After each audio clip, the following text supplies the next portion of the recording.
Hi guys. Tonight we settle into a cabin buried in snowdrifts, the roof sagging under frozen weight, the wind keening across empty plains. You step inside and feel a blast of cold air, the kind that steals your breath before you can even close the rough-hewn door. Outside, the night presses in, and you realize without warmth, you probably won't survive this. Frontier families didn't just face discomfort. They lived with the constant awareness that a single bitter night could undo them. So before you get comfortable, take a moment to like the video and subscribe, but only if you genuinely enjoy what I do here. And while you're at it, let me know your location and local time in the comments. Now dim the lights. You crouch down in this one-room cabin, hearing the crunch of snow still clinging to your boots. The smell of rainous pine logs lingers where someone cut firewood earlier. Shadows stretch across rough timber, walls. Families like this had no central heating, no radiators humming in the corner, just stone hearths, smoky chimneys, and the constant hope that embers would last until dawn. You press your palms together and exhale, imagining the sting of frost inside your chest, the ache of trying to breathe, while icicles form on window panes. The mainstream fact is plain. Pioneers and settlers in North America regularly endured winter nights when temperatures dropped far below freezing. Yet their cabins, hastily built of logs or sod, rarely sealed tight. No insulation, no glass windows, just gaps that let in draft sharp as knives, quilts, blankets, and sheer stubbornness stood between them and frostbite. And still, historians still argue whether those families actually managed comfortable sleep at all, or whether nights were spent half awake, shivering, turning like rotisserie chickens to keep both sides from stiffening. You glance toward a corner where a straw mattress rests. No plush bedding here, just dried grasses laid on wooden boards, sometimes stuffed in a ticking sack. The faint rustle might hide mice, another unwelcome roommate. But against the unforgiving chill, even this scratchy bedding felt like a gift. Families, layered blankets, feather quilts if they were lucky, sometimes even animal hides, piling everything heavy enough to pin sleepers down. Now picture the quirky tidbit. Archaeologists have found accounts of settlers mixing cow dung with clay to plaster cabin walls. Not exactly glamorous interior design, but this crust sealed cracks and kept freezing wind at bay. You can almost smell it, earthy and acrid, a strange comfort when survival came first. As you shift your gaze to the hearth, a faint glow of embers pulses, casting red veins of light across the cabin floor. You imagine lying close cheek pressed against the warmth radiating from the stones. But there's danger too. Sparks could leap onto bedding, and smoke often filled the room, stinging eyes, coating lungs. Winter nights carried not only cold, but the constant gamble of fire. The frontier night is loud in its silence. Outside, wolves yip faintly in the distance, their calls riding the icy wind. Inside, children whisper, lullabies, voices thin with sleep and shivers. The adults pull them closer. Everyone pressed shoulder to shoulder. You hear the rasp of breath, the muffled cough, the creak of wooden joints under too many bodies on one frame.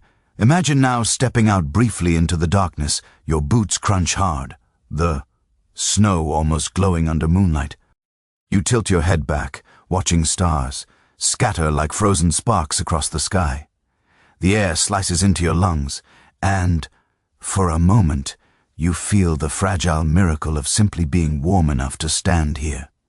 Then, teeth chattering, you rush back in, slamming the door against the night. Frontier families carried this nightly rhythm, banking fires, piling bedding, huddling close.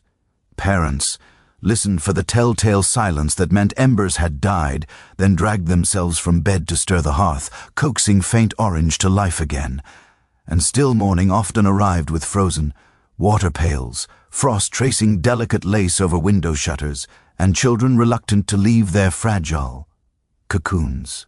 So, as you lie back and let the cabin shadows fold over you, you can almost Feel what it was to sleep through the coldest nights without freezing to death. It wasn't luxury. It was endurance, invention, and togetherness stitched into every weary breath. You settled deeper into the story, letting your thoughts drift toward the earliest challenge frontier families faced, the very walls around them. Building a winter shelter wasn't just carpentry. It was the difference between living to see spring or slipping silently into the snow. Imagine yourself standing in a clearing surrounded by towering pines, your breath hanging in the air like a ghost. You've got nothing but an axe, rough hands, and maybe a neighbor or two to help. How do you create a home that won't betray you when the blizzard comes rattling at the door? The mainstream. Historical fact is this: log cabins became the quintessential structure of frontier survival in early America. Settlers felled trees, trimmed branches, and dragged the heavy logs into place, stacking them in rough squares. The cracks between were stuffed with whatever material could be gathered: moss, clay, mud, even animal hair. This process, called chinking, was crude but crucial. Without it, icy drafts would whistle through the gaps, turning a cabin into a frozen wind tunnel. Now, here's a quirky tidbit. Some settlers swore by using rags soaked in bacon grease as a sealant pressed into the crevices between logs. It sounds bizarre, and maybe the neighborhood bears appreciated the smell, but the grease stiffened and hardened, creating a surprisingly durable plug against drafts. You can almost picture a child watching the grown-ups hammering fatty cloth strips into wooden walls, the scent of pork lingering faintly through the winter months. You can hear the sound of hammering echo in your imagination, the thud of axes splitting wood, the scrape of stone tools smoothing rough planks. When you run your hand along the wall, the bark is rough, uneven, but solid. Each log bears the marks of sweat and urgency. Historians still debate whether these cabins were truly efficient at keeping out the cold, or if they simply slowed the inevitable seep of freezing air. But one thing is certain: they provided psychological comfort. A family could sit inside and say, "We've built a roof between us and the storm." That hope alone was its own warmth. The roof often carried its own tale.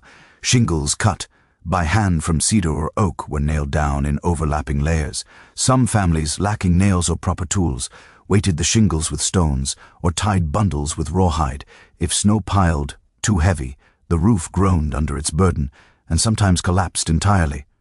Imagine lying in bed, listening to the creaks above, praying that the sound stayed steady instead of snapping in the night.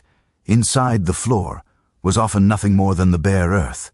Some households tamped it down with heavy stones, smoothing it until it became hard as concrete. Others laid flat boards if the family had the tools and time.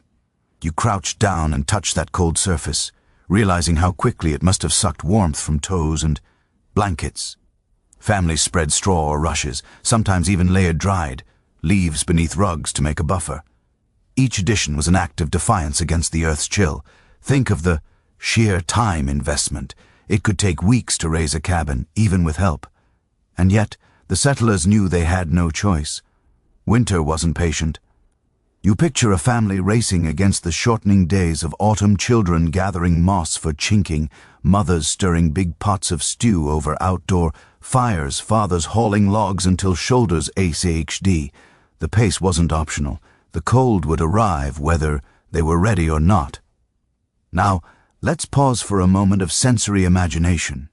You step outside, brushing sawdust from your coat, and the air is sharp enough to make your nostrils sting. All around you, the forest hums with silence, broken only by the crack of splitting wood. You can almost smell the pine sap, sticky and rainous, mixed with the earthy tang of freshly dug clay. There's no hum of traffic, no glow of street lights, just you, the cabin, and the creeping certainty of winter pressing closer each day. One odd practice, whispered in some settlers' journals, tells of lining cabin interiors with newspapers when they could be spared, not for reading, but for insulation. Whole pages of local gazettes were pasted against walls, creating a strange collage of headlines, sermon notes, and lost and found ads that doubled as a barrier against wind. It must have looked like a patchwork museum exhibit. By candlelight, children sometimes traced the printed letters before bed, eyes heavy with sleep, as the news became both decoration and shield. Historians still argue whether early frontier families borrowed more techniques from indigenous neighbors than their own traditions admitted. Many native groups had centuries of knowledge about building snug shelters in freezing climates, from bark-covered wigwams to earth lodges. Some settlers learned and adopted ideas like packing snow against the base of cabins to block drafts. Yet, in letters and journals, these borrowings were often downplayed, as if acknowledging them undermined the settlers' pride in self-reliance. Still, the fingerprints of shared knowledge are visible if you look closely.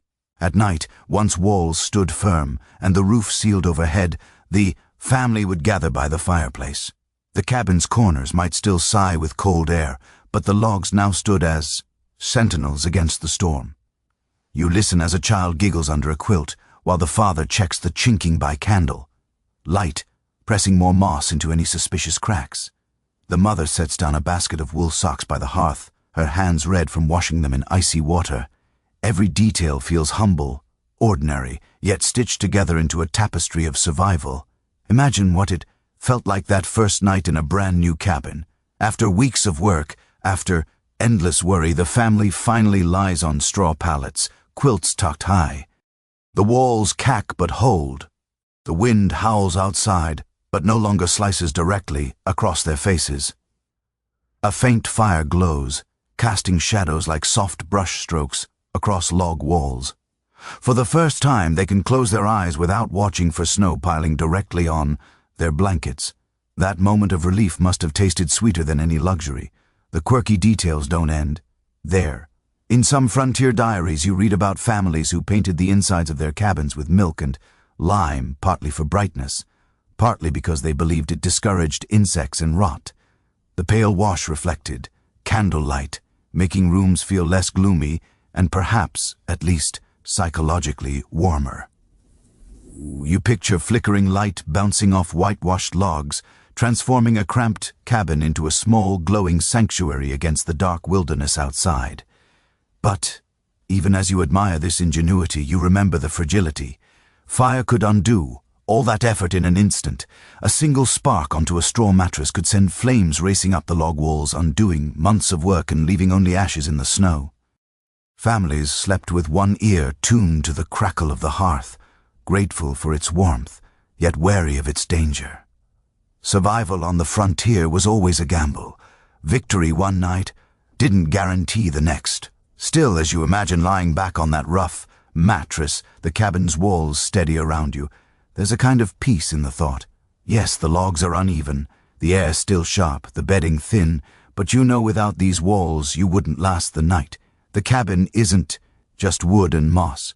It's hope nailed together by calloused hands, and that hope keeps you alive.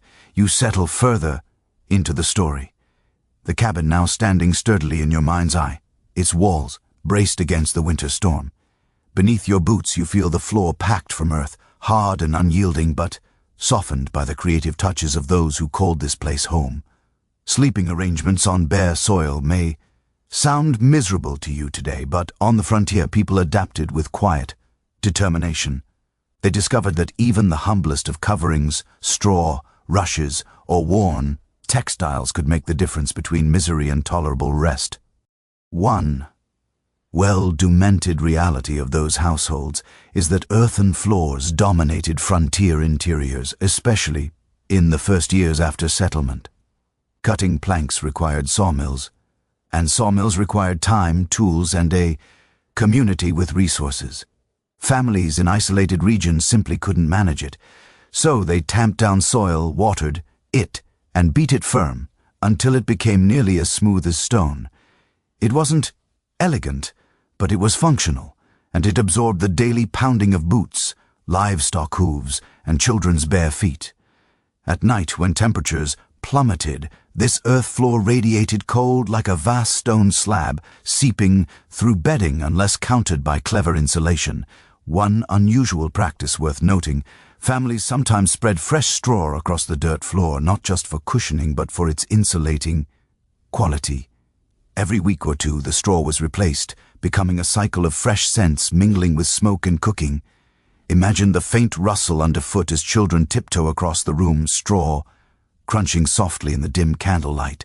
Over time, this bedding wasn't just comfort.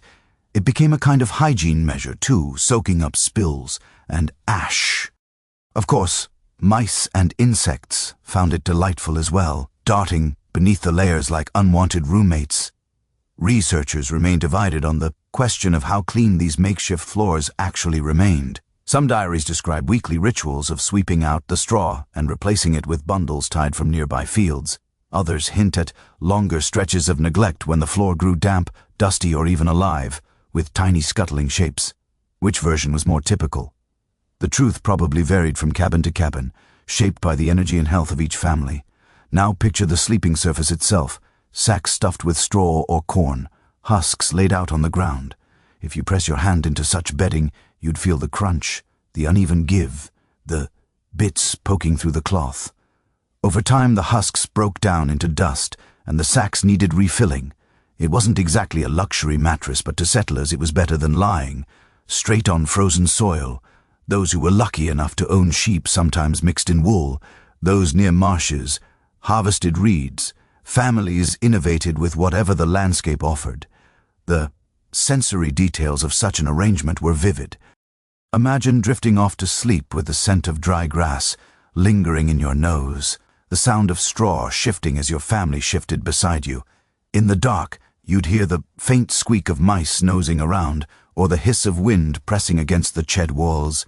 Every movement in the night reminded you of your closeness to the raw earth. Curiously, some settlers even rubbed oil or animal fat into the packed floor, a trick borrowed from older European peasant homes. This created a smoother, somewhat shinier surface that resisted dust. Children sometimes skated toy pebbles across it, pretending it was ice. The faint gleam by candlelight made the one-room dwelling feel a fraction more finished, almost civilized amid the wilderness. Meanwhile, the bedding arrangements grew inventive. Families often slept in layers. First, a sack of straw on the floor, then a quilt, then everyone piled together under heavy blankets. If the house had a bed frame, it was usually reserved for the parents, while children lay on pallets of straw nearby. The closeness wasn't just emotional, it was thermal engineering. More bodies meant more heat, and more heat meant a better chance of waking up alive. Debates still swirl around whether this arrangement was truly effective. Did huddling together on straw over an earthen floor save lives in the long term? Some historians suggest that yes, body heat and layers kept most families safe. Others argue that illness and dampness from the ground may have offset the benefits. Frontier memoirs reflect both stories. Some recall nights of snug security, others of coughing children and aching bones from the chill. And yet, these homes didn't stand still in their ingenuity. As soon as nails or saws were available, many households improved. Their floors, split logs were laid flat, sometimes called puncheon floors, rough, but raised above the earth. Families without tools used packed clay, smoothed with water and ashes. Over time they upgraded again, adding planks, then rugs, then feather beds if fortune smiled. The progression tells a story of gradual comfort, step by step, away from raw survival. Still, there was a kind of intimacy in those early years. You lying beside your family on straw pallets, feel the warmth of someone's shoulder, hear the slow breathing of children, and notice the crackle of straw under shifting bodies. You close your eyes, smelling earth, wood smoke, and faintly sour wool. Outside, snow covers the ground, but inside the layered bedding, and straw buffer you just enough. Sleep comes not because you are comfortable, but because exhaustion insists, and because you trust the fragile rituals that families refined through generations. It's worth pausing to imagine the morning after, when dawn crept in through shutter cracks. Frost often outlined the bedding where breath condensed and froze. Straw scattered the floor as children clambered out, rubbing their eyes, leaving little trails across the dirt. Parents shook out the bedding, checked for damp patches, and sometimes dragged sacks outside to air in the week Sunday. The daily rhythm of cleaning, refilling, and spreading straw became as much a survival tactic as cutting wood or baking bread. Over time, these rituals left a mark not just on the floors but on memory. Later generations recalled the sound of straw rustling at night as a kind of lullaby. One pioneer woman wrote that she missed the earthy smell when her family finally upgraded to wood planks. It reminded her of those raw, formative years when every night felt like a test of endurance. There is something strangely tender in that, the recognition that even hardship carries its own nostalgia once it's safely behind you. So as you drift further into the story, picture yourself lying down again on that layered straw bed, the floor beneath you hard but softened by ingenuity, the cabin groaning gently around you. You're not comfortable, but you're alive. And that simple fact is the victory. Tomorrow you'll replace the straw, smooth the floor, and prepare for another night. Tonight, though, you let the earthy smell and faint crackle carry you toward dreams. The cabin walls now stand firm in your imagination, the earthen floor layered with straw and husks. But in the heart of every frontier night, there was one element that ruled above all others: the fire. You picture it glowing faintly in the hearth, its light painting long orange streaks across rough, hewn logs, its warmth reaching across the room like an invisible blanket. Without fire, the night was not just unpleasant, it was unlivable. It is widely acknowledged among historians that the fireplace was the center of frontier life, not merely for cooking, but as the primary defense against death by cold. A fire was carefully banked each evening so that its embers would last until dawn, covered in ashes to smolder slowly. If it went out in the middle of the night, someone had to stumble from bed, coax a spark back to life, and hope the wood was dry enough to catch. Families who failed to keep the fire alive might wake to a room where their water pails had frozen solid, where frost coated the walls like lace, and where breath crystallized in midair. One curious detail tucked into old letters tells of children assigned to firewatch duty, their small bodies wrapped in quilts, sitting near the hearth to ensure the glow never faded too low. Imagine the drooping eyes of a child swaying in half-sleep, poking at embers with a stick, while outside the wind screamed against the shutters. In households without older children, parents took turns, dozing in shifts so the hearth would not betray them. Experts disagree about the precise methods families used to maximize warmth from such modest fires. Some accounts describe stacking rocks in the hearth, allowing them to absorb heat, then moving them near bedsides. Others insist that carefully chosen wood, hickory, or oak burned longer and hotter, reducing the risk of a midnight freeze. Either way, the fire became not just a source of heat, but a carefully managed tool requiring daily knowledge and care. Now, take a sensory step closer. You hear the steady crackle, feel the pulse of heat on your cheeks while your back still aches from the chill of the cabin. The smell of smoke clings to your hair and clothes, a perfume you never quite escape. Sparks jump occasionally, a small warning that bedding drawn too close could mean disaster. You can almost hear the coughing of children inhaling smoky air, their lungs roar, yet their bodies warmer than they would have been otherwise. Some families grew inventive with their hearths. One unusual practice was to rake ashes into a mound at the back of the fireplace, then bury glowing coals beneath. This created a slow, burning heat source that could be revived in the morning. Others learned to position a flat iron or brick on the hearth, heating it, then wrapping it in cloth and slipping it between quilts. These glowing stones carried warmth into the deepest hours of night, radiating comfort where firelight could not reach. There is ongoing debate among researchers about whether chimneys of early cabins helped or hindered survival. Poorly built stone chimneys leaked heat as quickly as they funneled smoke away, and some collapsed under snow or wind. Others argue that without chimneys, smoke buildup would have suffocated families long before frostbite could. Perhaps the truth lies somewhere in between. Survival meant balancing risk smoke, stung eyes, and coughing throats against the chill that could stop a heart. Imagine for a moment the sound surrounding you in such a night. The fire pops, wood shifts, a log sighs into flame. Beyond that silence, outside, snow muffles the landscape, muting the cries of owls and coyotes. Inside, every sound is magnified. The scrape of a poker against stone, the whisper of quilts shifting, the slow, steady breathing of sleepers clumped together. The hearth is not just heat but company, a living heartbeat in the middle of the room. One little-known custom among settlers was arranging sleeping spots in a circle around the fireplace like spokes radiating from a wheel. Children closest, adults behind, older grandparents furthest away where drafts crept in. The logic was simple. Bodies that needed heat most were guarded by those with greater resilience. This image of rings of humanity, heads toward the flames and feet toward the cold walls, is haunting and strangely beautiful. At times, desperation led to risky experiments. Diaries mention attempts to burn green wood, which hissed and smoked but refused to yield much heat. Others describe gathering dried dung from cattle or buffalo, burning it slowly like coal. The smell was acrid, filling the cabin with a bitterness that clung to clothes and hair. Yet, when temperatures plunged, people burned what they had, preferring stench to silence.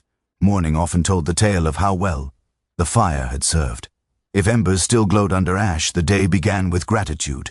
If the hearth lay cold and dead, the family scrambled for flint and steel, striking sparks onto charred cloth or tinder.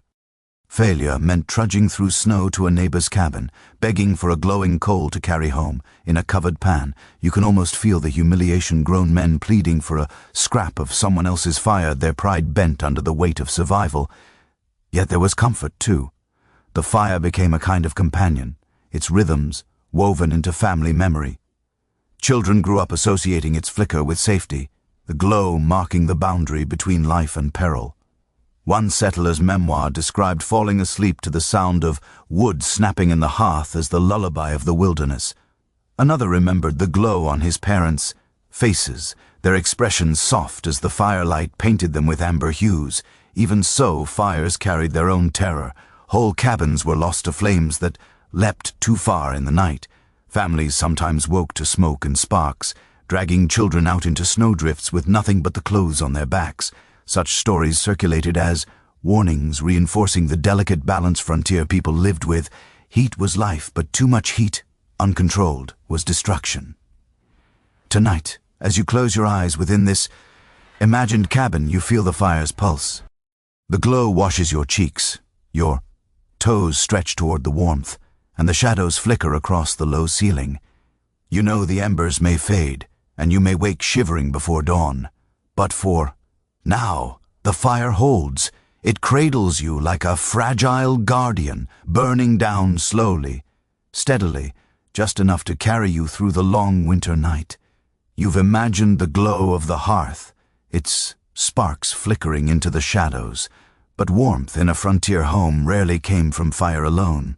More often, survival depended on the closeness of human bodies, the pooling of breath, the shared cocoon of quilts, the steady heat radiating from skin. It wasn't only affection that drew families together at night, it was necessity. Surviving letters and journals make it clear that many households shared a single bed or at least a single sleeping space. Parents, children, and sometimes visiting relatives or boarders crowded under one heavy pile of blankets. It was practical. The more bodies in contact, the less each individual had to fight against the cold. You imagine lying in a crowded bed, your shoulder pressed against a sibling's, the edge of a quilt tugged this way and that by restless feet. Comfort wasn't a priority. Survival was. An offbeat detail that emerges in frontier accounts is that families often slept head to toe, arranging themselves alternately so that one person's feet pressed against the next person's head. It sounds awkward, but this odd choreography minimized space and maximized warmth, turning a bed into a puzzle of limbs and quilts. Children especially remembered this pattern with a mix of humor and resentment, who wouldn't complain about waking to a brother's icy toes against their cheek. Modern scholarship continues to wrestle with how culturally acceptable such closeness really felt. Some argue that in communities used to large extended families and shared labor, there was little embarrassment about huddling together at night. Others suggest that as soon as households had the resources, they rushed to separate sleeping quarters, craving privacy as much as comfort. The truth, perhaps, is that necessity outweighed preference, and cultural norms bent under the pressure of freezing winters. Let your senses fill the scene. The air inside the bed canopy is warmer, filled with the mingled smell of wool, straw, and breath. Quilts weigh heavily on your chest, pressing you into the mattress. You hear the sound of slow breathing, the cough of someone fighting a cold, the occasional creak of the bed frame. Outside, wind claws at the shutters, but inside the nest of bodies feels like a single organism, every heartbeat contributing to the fragile warmth. Curiously, some households included not just family, but hired hands or neighbors in this shared sleep. A traveler might be invited to squeeze into a bed if storms made the journey home impossible. Hospitality in such times wasn't just kindness. It was the only way to ensure everyone made it through the night. Imagine the awkward politeness of strangers sliding under the same quilt.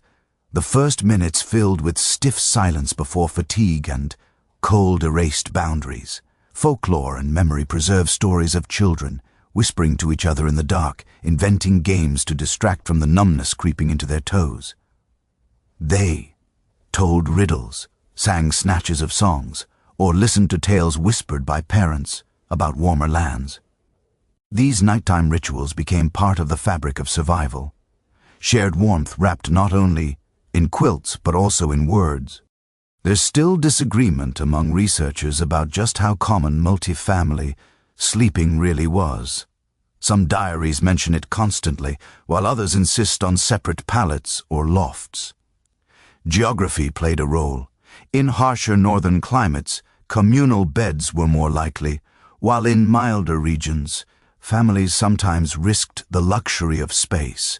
The debate underscores how flexible survival strategies could be, bending to the demands of weather, resources, and culture. Now, picture the quilt itself, heavy, patchworked, stitched from scraps of old dresses, coats, or flour sacks. Feathers, if available, puffed its interior, but more often it was simply layer upon layer of fabric sewn tight. You run your fingers over uneven stitches, each one a mark of care. These blankets weren't bought in stores, they were survival tools made by hands that knew cold all too well. One unusual practice recalled in Scandinavian immigrant families was to hang fur pelts over quilts, creating a final shield against icy air. Deer hides, bear skins, or even sheep flesses turned into makeshift duvet. The smell of animal lingered in the fibers, mingling with smoke and sweat, but the warmth was undeniable. Children sometimes fought over who got the good fur, the one that smelled less pungent or felt softer to the touch. The intimacy of these arrangements carried psychological weight. In the darkest nights pressed so closely together, families found reassurance. Even when the wind howled outside, even when snow drifted high against the door, they had each other's heat. That bond, forged by survival, shaped memories of childhood for decades to come. Some memoirs recall those nights with nostalgia. I never felt so safe as when all of us lay together beneath the quilts. Others remembered it with relief when independence finally came. I vowed that once I had my own house, I'd never sleep. Another night with someone's elbow in my ribs. Imagine the morning scene. The fire is little more than ash, and the quilt is damp from condensed breath. You stretch stiff limbs trying to peel away from the knot of bodies without waking everyone. The air outside the quilt hits like a slap, cold and merciless. Quickly, you scramble to pull on socks and wool caps, your breath clouding in the dim room. And yet beneath the discomfort, there's gratitude. You are alive, and so is everyone you shared the bed with. Perhaps the most striking thought is how these arrangements blurred the line between affection and strategy. You weren't cuddling because you felt romantic. You were layering warmth like living blankets. You weren't telling stories to pass time. You were distracting children from the bite of the cold. Each touch, each whispered word, each sigh under heavy quilts was a calculated act of endurance stitched seamlessly into family life.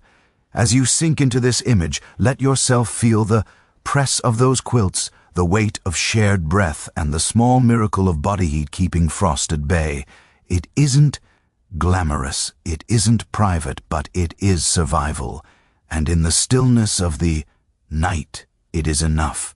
You linger in that crowded bed for a moment longer, quilts piled high, bodies pressed close, until you notice the stitching and the fabric itself. Those layers weren't simply bought. They were earned, stitched, patched, and repurposed from every scrap a household could muster. On the frontier, bedding became both art and armor, holding together families against the long assault of winter. Surviving records from household inventories confirm just how prized feather beds, wool blankets, and quilts were. A feather mattress filled with goose or duck down could keep sleepers warm even when ice spread across the inside of windows. Quilts sewn from worn-out clothing told the history of the family through fabric. A piece of a child's first dress might sit beside a square from a father's discarded work shirt. When stitched together, the quilt became a living chronicle as well as a shield. One little-known custom among some rural households was the trundle quilt, deliberately made oversized so it could spill across the floor, sealing the gap where icy drafts crept under the bed. Picture it now. The heavy edge of a quilt dragging across dirt or straw flooring, acting almost like weather, stripping. It may have looked ragged, but it trapped warmth where it was most desperately needed. Researchers still debate how much access poorer families had to feathers or wool.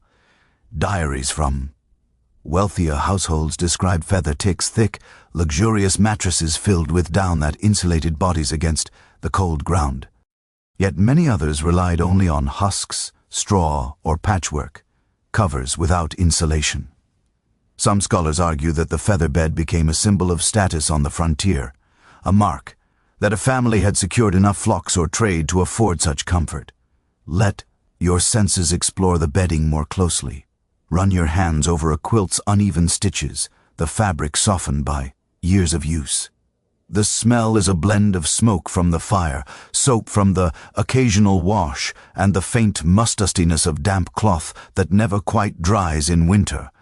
When you slide under it, the weight presses you down comfortingly, cocooning you against the drafts that prowl the corners of the room.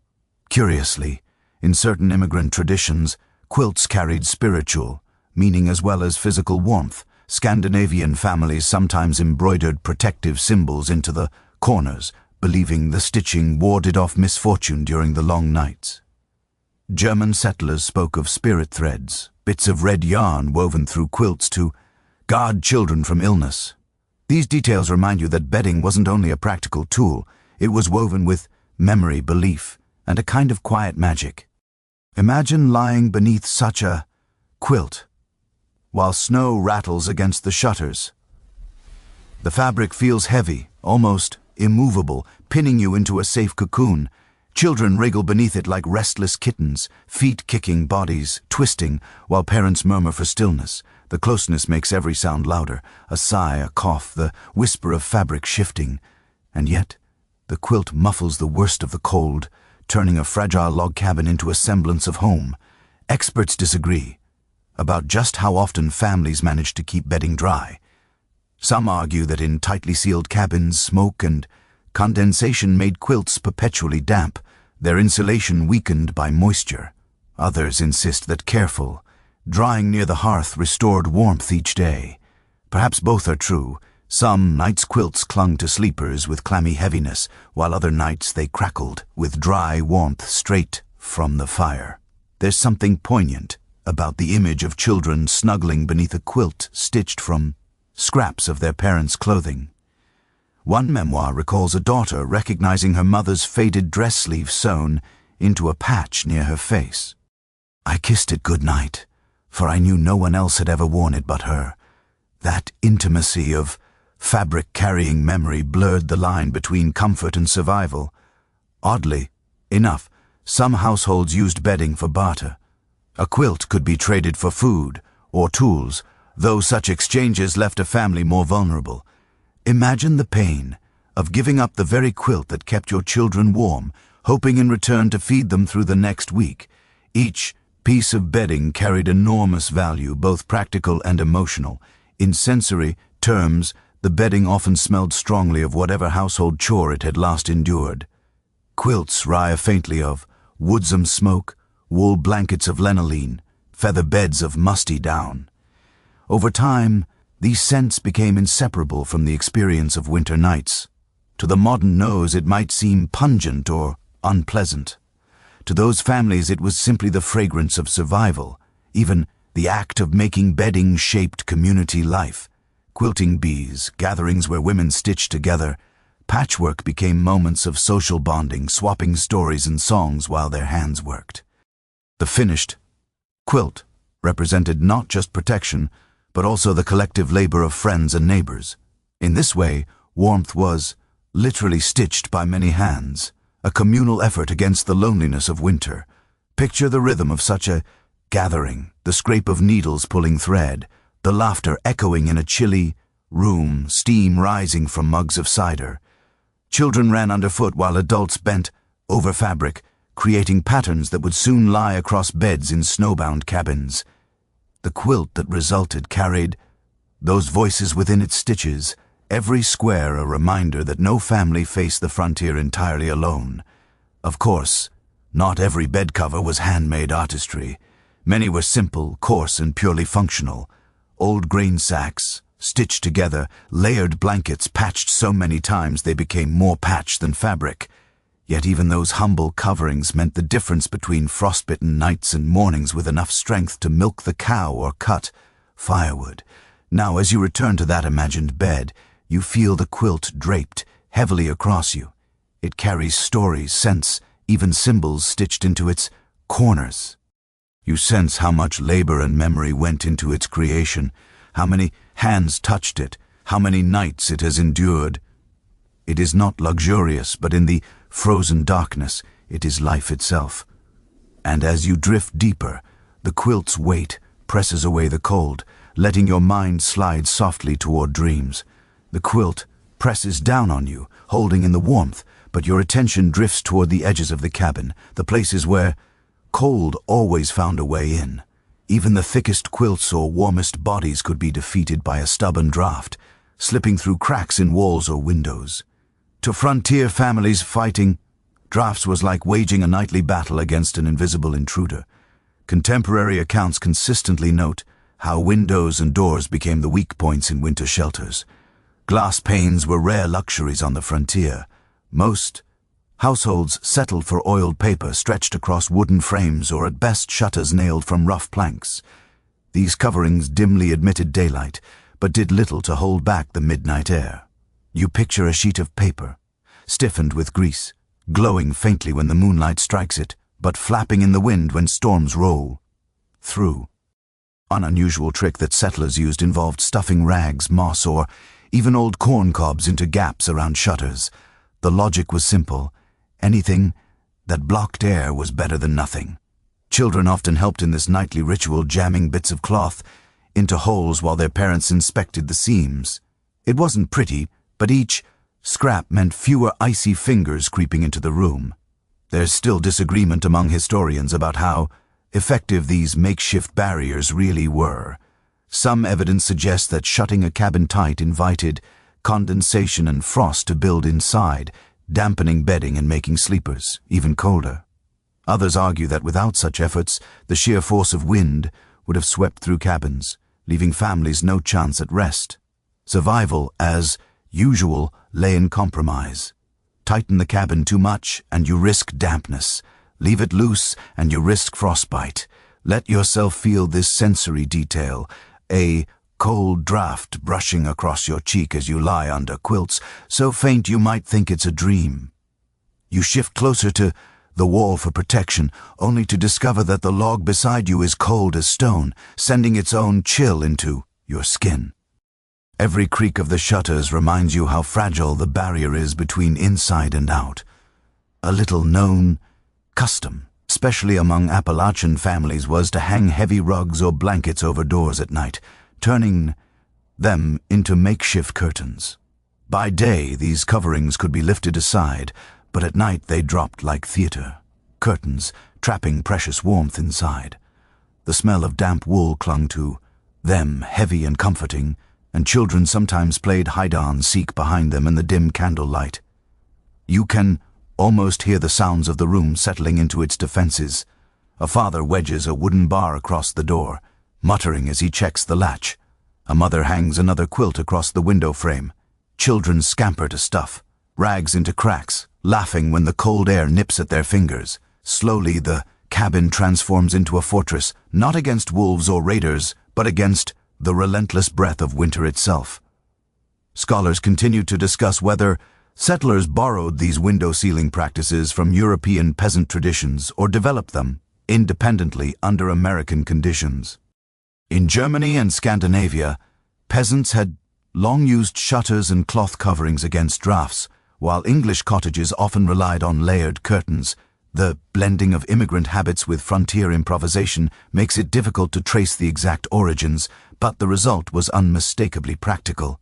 Anything that plugged a hole kept a family alive. In sensory terms, the sealed windows carried their own atmosphere. Oiled paper, when lit from within, cast a soft amber glow, blurring faces into silhouettes. Wool rugs over doors muffled outside noise, wrapping the cabin in a strange insulated silence. The air became thick with breath and smoke, less fresh but safer. Imagine lying in such a room, the world reduced to flickering shadows, your ears filled only with the sound of fire crackling and the steady breathing of loved ones.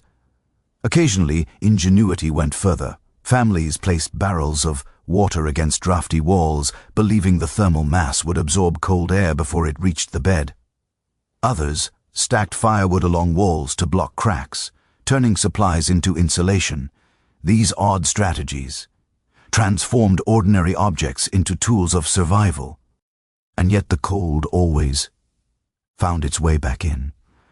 Diaries describe waking to snow that had drifted through keyholes or sifted between logs, dusting blankets like powdered sugar.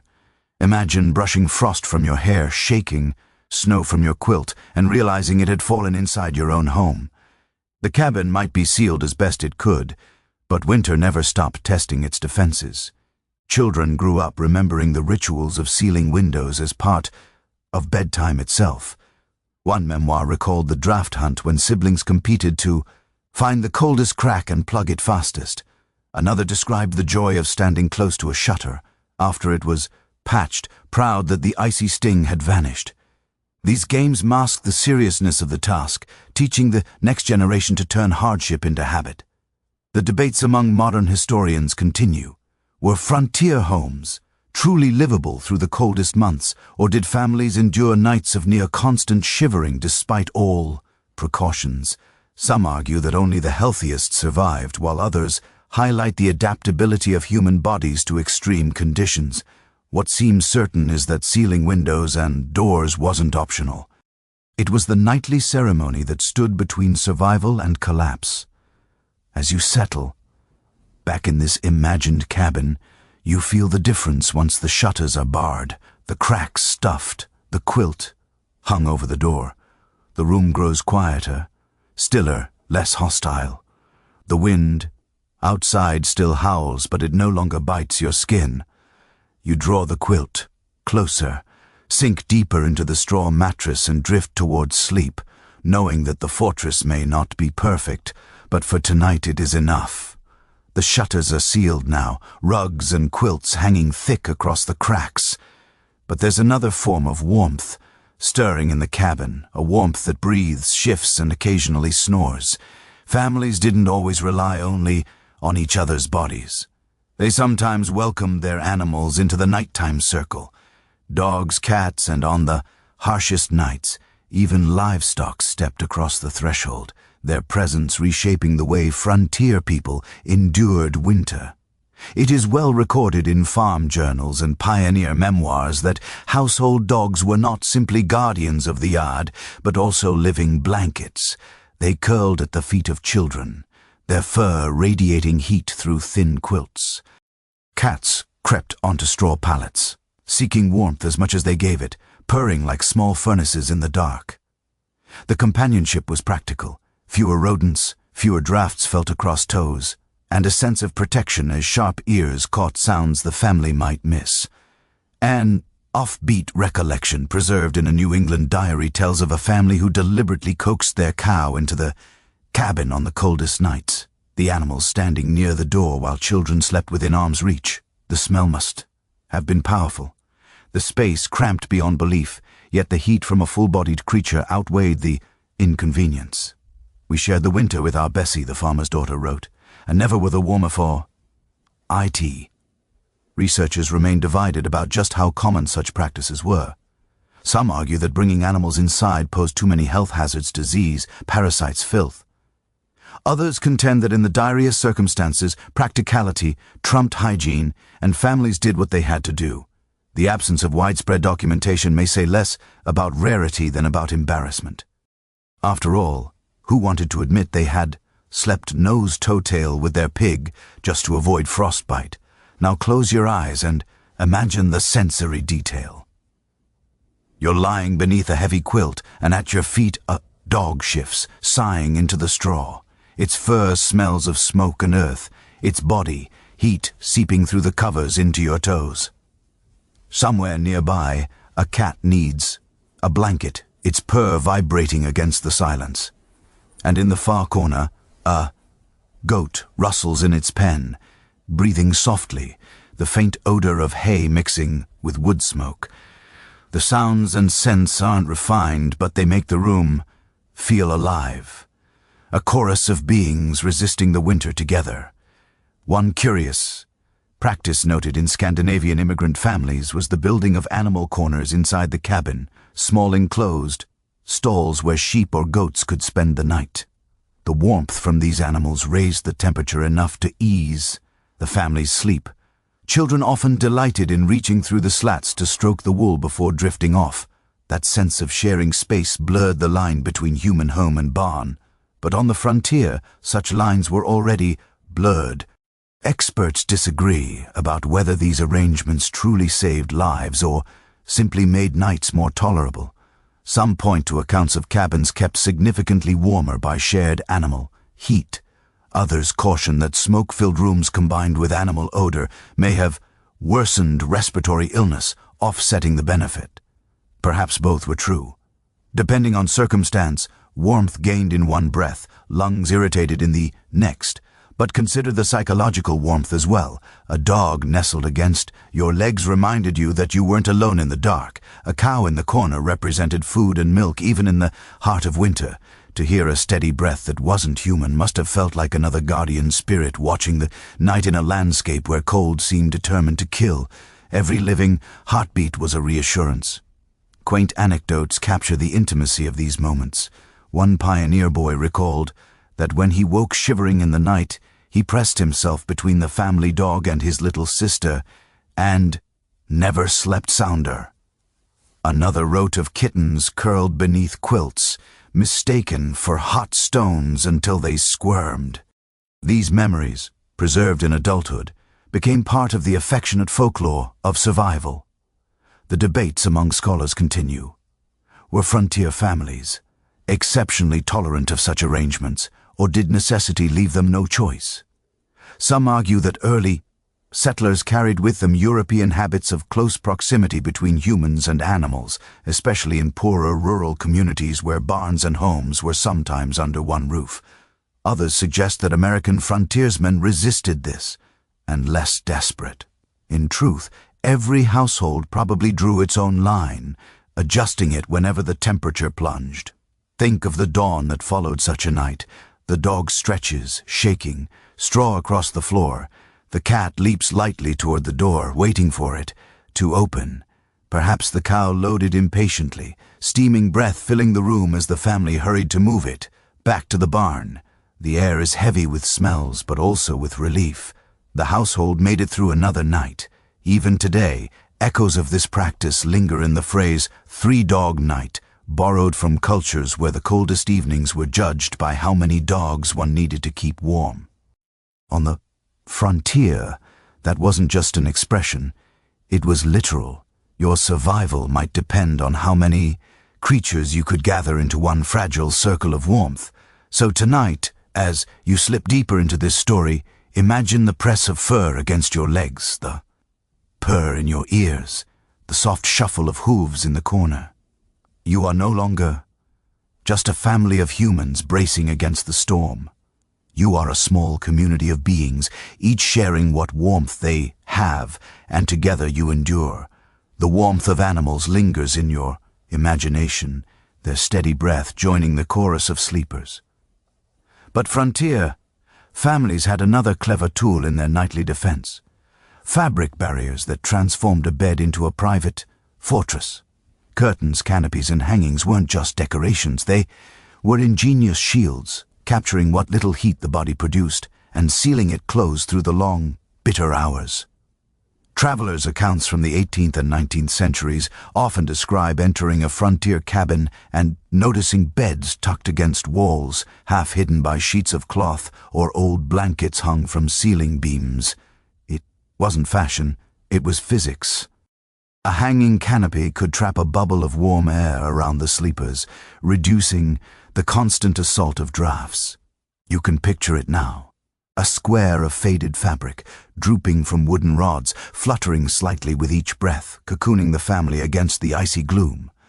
An odd but memorable detail survives from New England farmsteads, where some families stretched patchwork quilts on hoops above the bed, lowering them at night like tents. Children especially adored this arrangement, calling it their playhouse, though it was less about play than about keeping noses from freezing. In the morning, when quilts were lifted, warm air spilled out in a rush, leaving everyone reluctant to leave their little cave.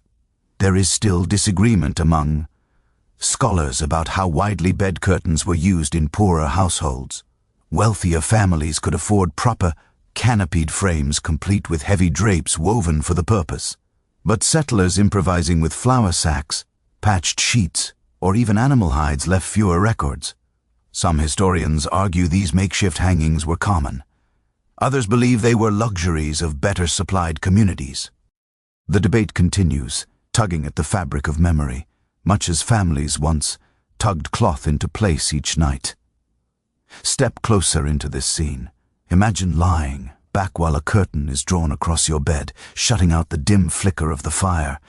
Instantly the space feels warmer, quieter, more intimate. Your breath fills the small enclosure, thickening the air, frosting lightly against the fabric walls. You hear the muffled world outside the creak of rafters, the shuffle of feet, but inside you are wrapped in your own capsule of safety. One curious practice recorded in immigrant communities from Scotland was to hang bed curtains embroidered with protective symbols, stars, knots, or crosses meant to ward off evil spirits that prowled the night. Whether these charms offered spiritual or psychological warmth hardly mattered. Children drifted to sleep, tracing the shapes stitched into the cloth, feeling both physically and spiritually defended. Experts remain divided on whether these enclosures posed risks as well as benefits. Some argue that thick curtains combined with smoky cabins reduced ventilation to dangerous levels. Others point out that most households lived with so many cracks and gaps that suffocation was hardly a concern. The truth, as always, likely depended on circumstance. What saved one family from frostbite may have left another coughing through the night. Now focus on the sensory layers of such a setup. The fabric smells faintly of soap, or perhaps damp wool. It brushes your cheek as you shift, whispering softly with every movement. Light filters through, unevenly, creating patches of shadow like ghostly patterns across your quilt. You can feel the difference in temperature, warmer within, sharper and biting just beyond the curtain's edge. That small partition is the border between discomfort and survival. Memories preserved in diaries reveal the emotional comfort these hangings gave. One woman recalled feeling as if we slept in a separate world, the curtain transforming the crowded one-room cabin into a private chamber. For children, the illusion of a secret hideout added a sense of wonder to otherwise harsh conditions. The curtain became not just insulation but imagination, a place where stories whispered in the dark seemed larger than life. Strangely enough, some families even used their canopy frames to dry clothes, hanging damp socks or mittens above the bed so the trapped warmth might hasten the drying. Waking beneath a curtain lined with steaming garments may not sound pleasant, but when snow soaked every outing it was practical. You can almost smell the wet wool, pungent and sour, mingling with smoke and breath. The academic debate also touches on the origins of such hangings. Were they purely European imports, echoes of medieval four-poster beds, or natural inventions of people facing drafts with scraps of fabric? Some scholars argue that cultural memory carried the idea across the Atlantic, while others suggest necessity reinvented the practice wherever winters demanded. In either case, the fabric shielded countless sleepers from the cruelest touch of night air. Morning brought its own rituals. Curtains were drawn aside, their folds stiff with frost at the edges. Children emerged yawning, hair static with the trapped air, while parents folded fabric carefully to protect it from sparks or damp. The bubble dissolved, and the family returned to the shared reality of the cold cabin. But for those hours of darkness, the curtain had created a fragile paradise, thin cloth between them and the wilderness. Even now, echoes linger in modern comfort. The heavy dovies and enclosed sleeping bags we take camping echo the same principle. Trap the heat, hold it close, survive the night. The ingenuity of those frontier bed curtains whispers through time, reminding us that even the simplest fabric hung with care could mean the difference between life and death. So, as you sink deeper into the imagined room, feel the curtain brushing softly against your skin, hear the muffled quiet within its folds, and let the sense of enclosure reassure you. Outside, the wind rattles against the shutters.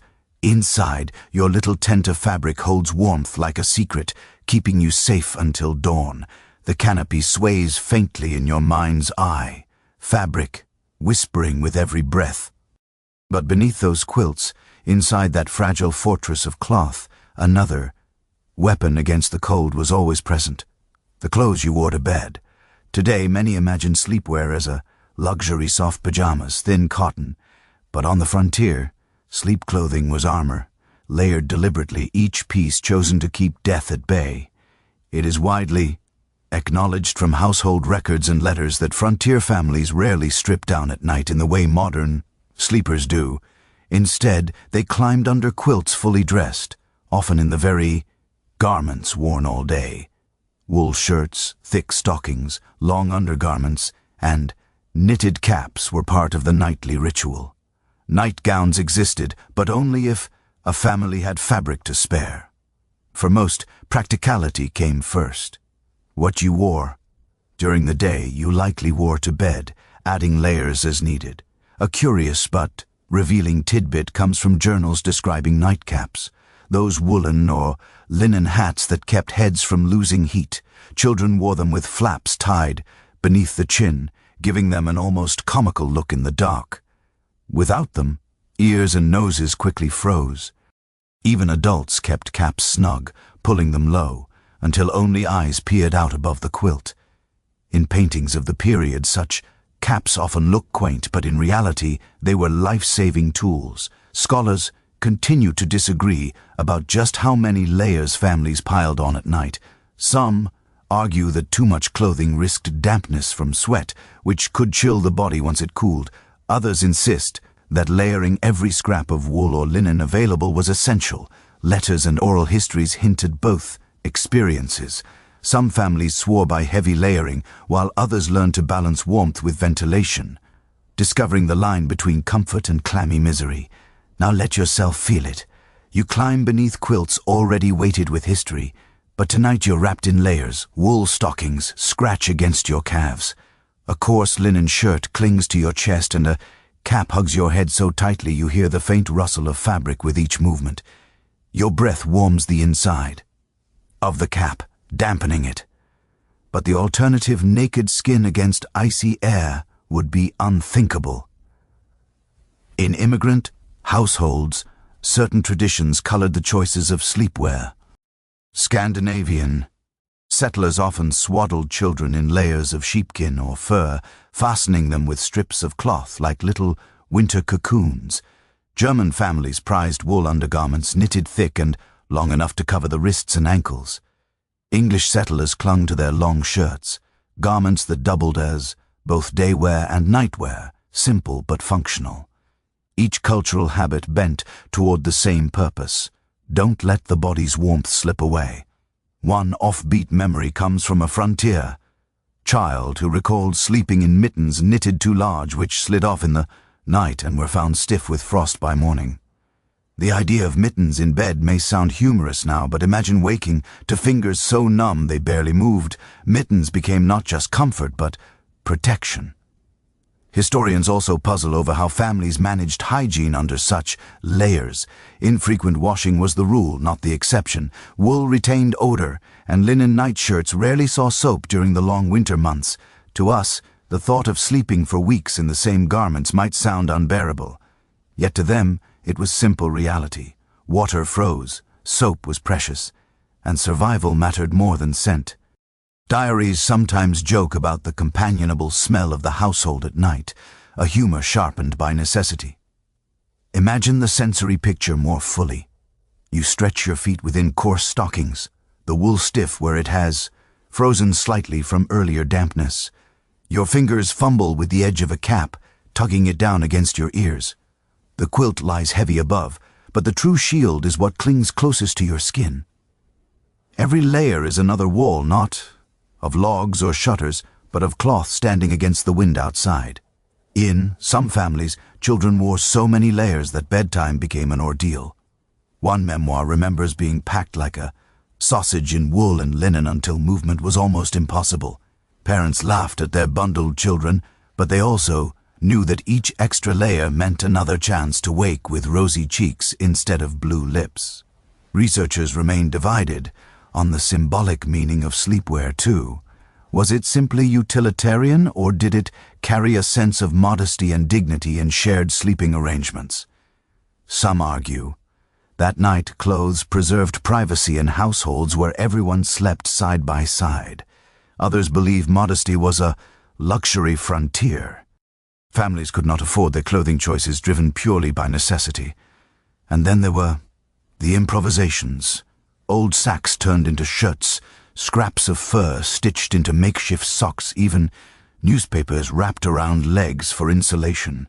One farmer's wife recalled wrapping her children's feet in cabbage leaves before slipping them into stockings, claiming the layers kept frostbite at bay, whether practical or desperate. Such measures remind you how creativity became as vital as wool or feathers. As dawn approached, families stirred stiffly, peeling off night layers with reluctance. Shirts and stockings were stiff with sweat or frost, caps askew, hair flattened beneath them. The first step onto the icy floor made the body shiver, but the knowledge lingered. The clothes had done their job. They had carried you through another night. Now, as you rest in this imagined cabin, you feel the scratch of wool, the heaviness of layers, the odd comfort of a cap pulled low. It isn't glamorous, and it isn't meant to be. It is survival stitched into fabric, worn to bed because warmth is worth more than beauty. Wrapped so tightly, you drift into sleep, grateful for every coarse thread guarding you against the darkness. The quilt presses heavy against you, your wool cap pulled low, but the fire still glows faintly in the hearth. And here, in the stillness of midnight, another kind of warmth joins the arsenal of survival warmth carried directly into bed. Frontier families discovered that stones, bricks, and even pieces of iron could become little suns if heated in the fire, wrapped carefully and tucked beneath quilts. These glowing bundles might seem simple, but on the coldest nights they meant the difference between restful slumber and hours of bone-deep shivering. Evidence from diaries and household notes makes it clear that the bed warmer was a beloved tool. Some households owned metal pans with long handles designed to scoop coals and slide them across the mattress before sleep. Others relied on simpler methods, bricks heated in the coals or flat river stones warmed all day by the fire.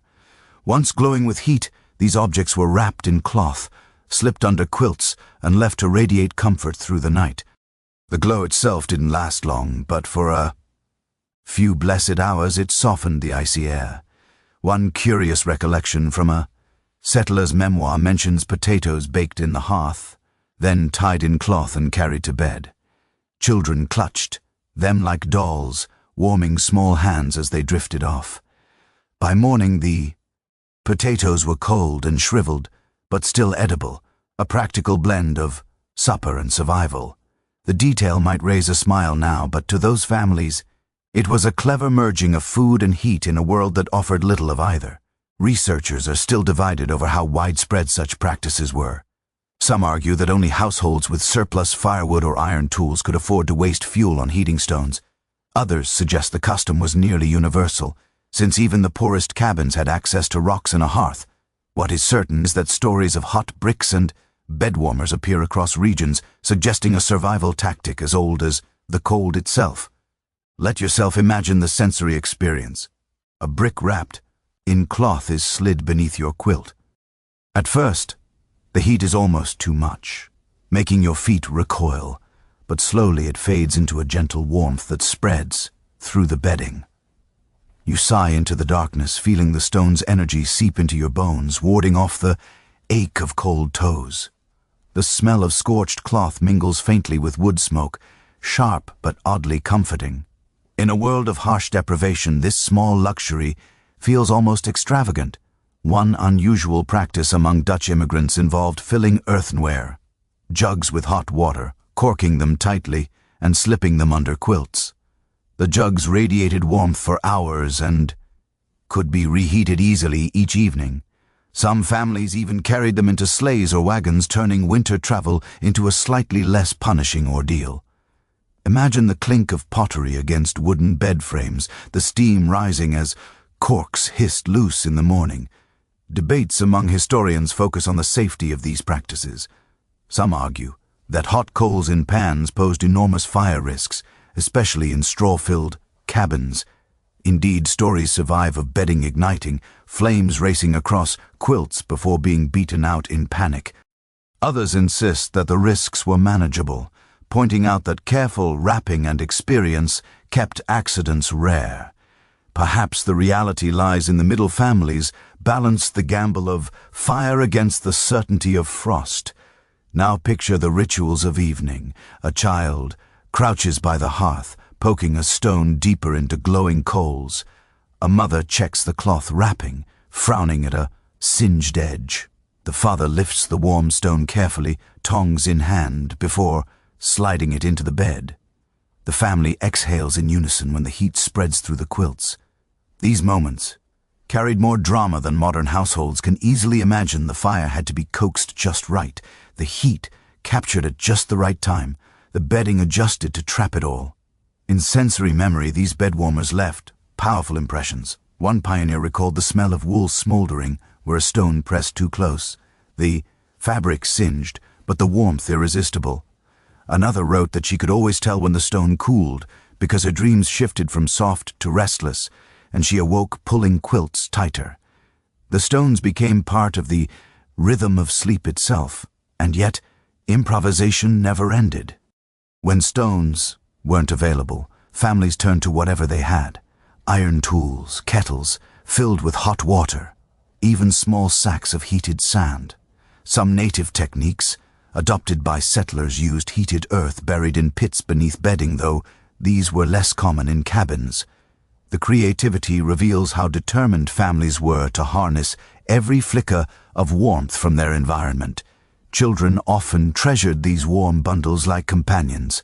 Letters describe youngsters naming their heated stones, carrying them from hearth to bed like cherished toys. By morning, the stones lay cold and lifeless, but at night, They seemed almost magical, glowing with the day's fire. You can almost hear a child's laughter as they clutch a wrapped brick, whispering good night before drifting into sleep. Modern echoes of this survival trick remain in the hot water bottles and electric blankets of today, but in the frontier cabin, these warmed objects weren't conveniences. They were lifelines. A single brick could mean fewer tears, fewer chills, and one more family making it through another punishing winter night. Now, as you stretch beneath the imagined quilt, feel the warmth at your feet from a stone pulled fresh from the hearth. Let it sink into your body, easing the sting of cold that nips at your nose and ears. Outside, snow heaps higher against the walls, and the wind prowls like a hungry animal. Inside, the stone radiates its borrowed heat, small but steady, carrying you just far enough toward dawn. The brick still glows, warmly in your imagination, hidden under quilts like a secret ember. Yet the truth is, no matter how many stones were tucked into beds or quilts stitched together, all of it would have failed, without one essential foundation. Wood, firewood, was the currency of survival. Every ember in the hearth, every stone warmed for sleep, every pot of stew simmering late into the night depended on an unbroken supply of cut and stacked logs. Without them, the frontier family faced the cold with empty hands. Accounts from the 18th and 19th centuries consistently emphasize how much time communities devoted to fuel gathering. Families didn't just chop a few logs now and then. They spent entire seasons cutting, splitting, and hauling. It is clear from farm records that a single household might require 10 to 15 cords of wood to last through a harsh winter, each cord a towering stack, measuring 4 feet high, 4 feet deep, and 8 feet long. Imagine that. Mountain of labor, every piece carved by human muscle. One offbeat detail comes from a Vermont diary describing Woodbee's gatherings where neighbors worked together to cut and split logs for families who had fallen behind. These communal events were half necessity, half celebration. Axes rang through the forest as men worked side by side while women prepared hot cider and food, children darting about to gather chips for kindling. By dusk, a yard that once looked bare now brimmed with stacked cords, and laughter echoed alongside the aching of muscles. Experts continue to disagree about whether wood shortages were common on the frontier. Some regions, thick with forests, offered what seemed like endless supply. Others, especially prairie settlements, left families desperate, hauling logs from far away or burning twisted roots and dried buffalo dung instead. Letters from Kansas and Nebraska speak bitterly of prairie winters without trees, while diaries from Maine describe wood so plentiful that cabins burned it extravagantly. Survival strategies shifted as dramatically as the landscape itself. Step into the scene with your senses. The sound of axes biting into frozen trunks echoes across a white valley. You smell the sharp resin of pine, the earthy sweetness of oak.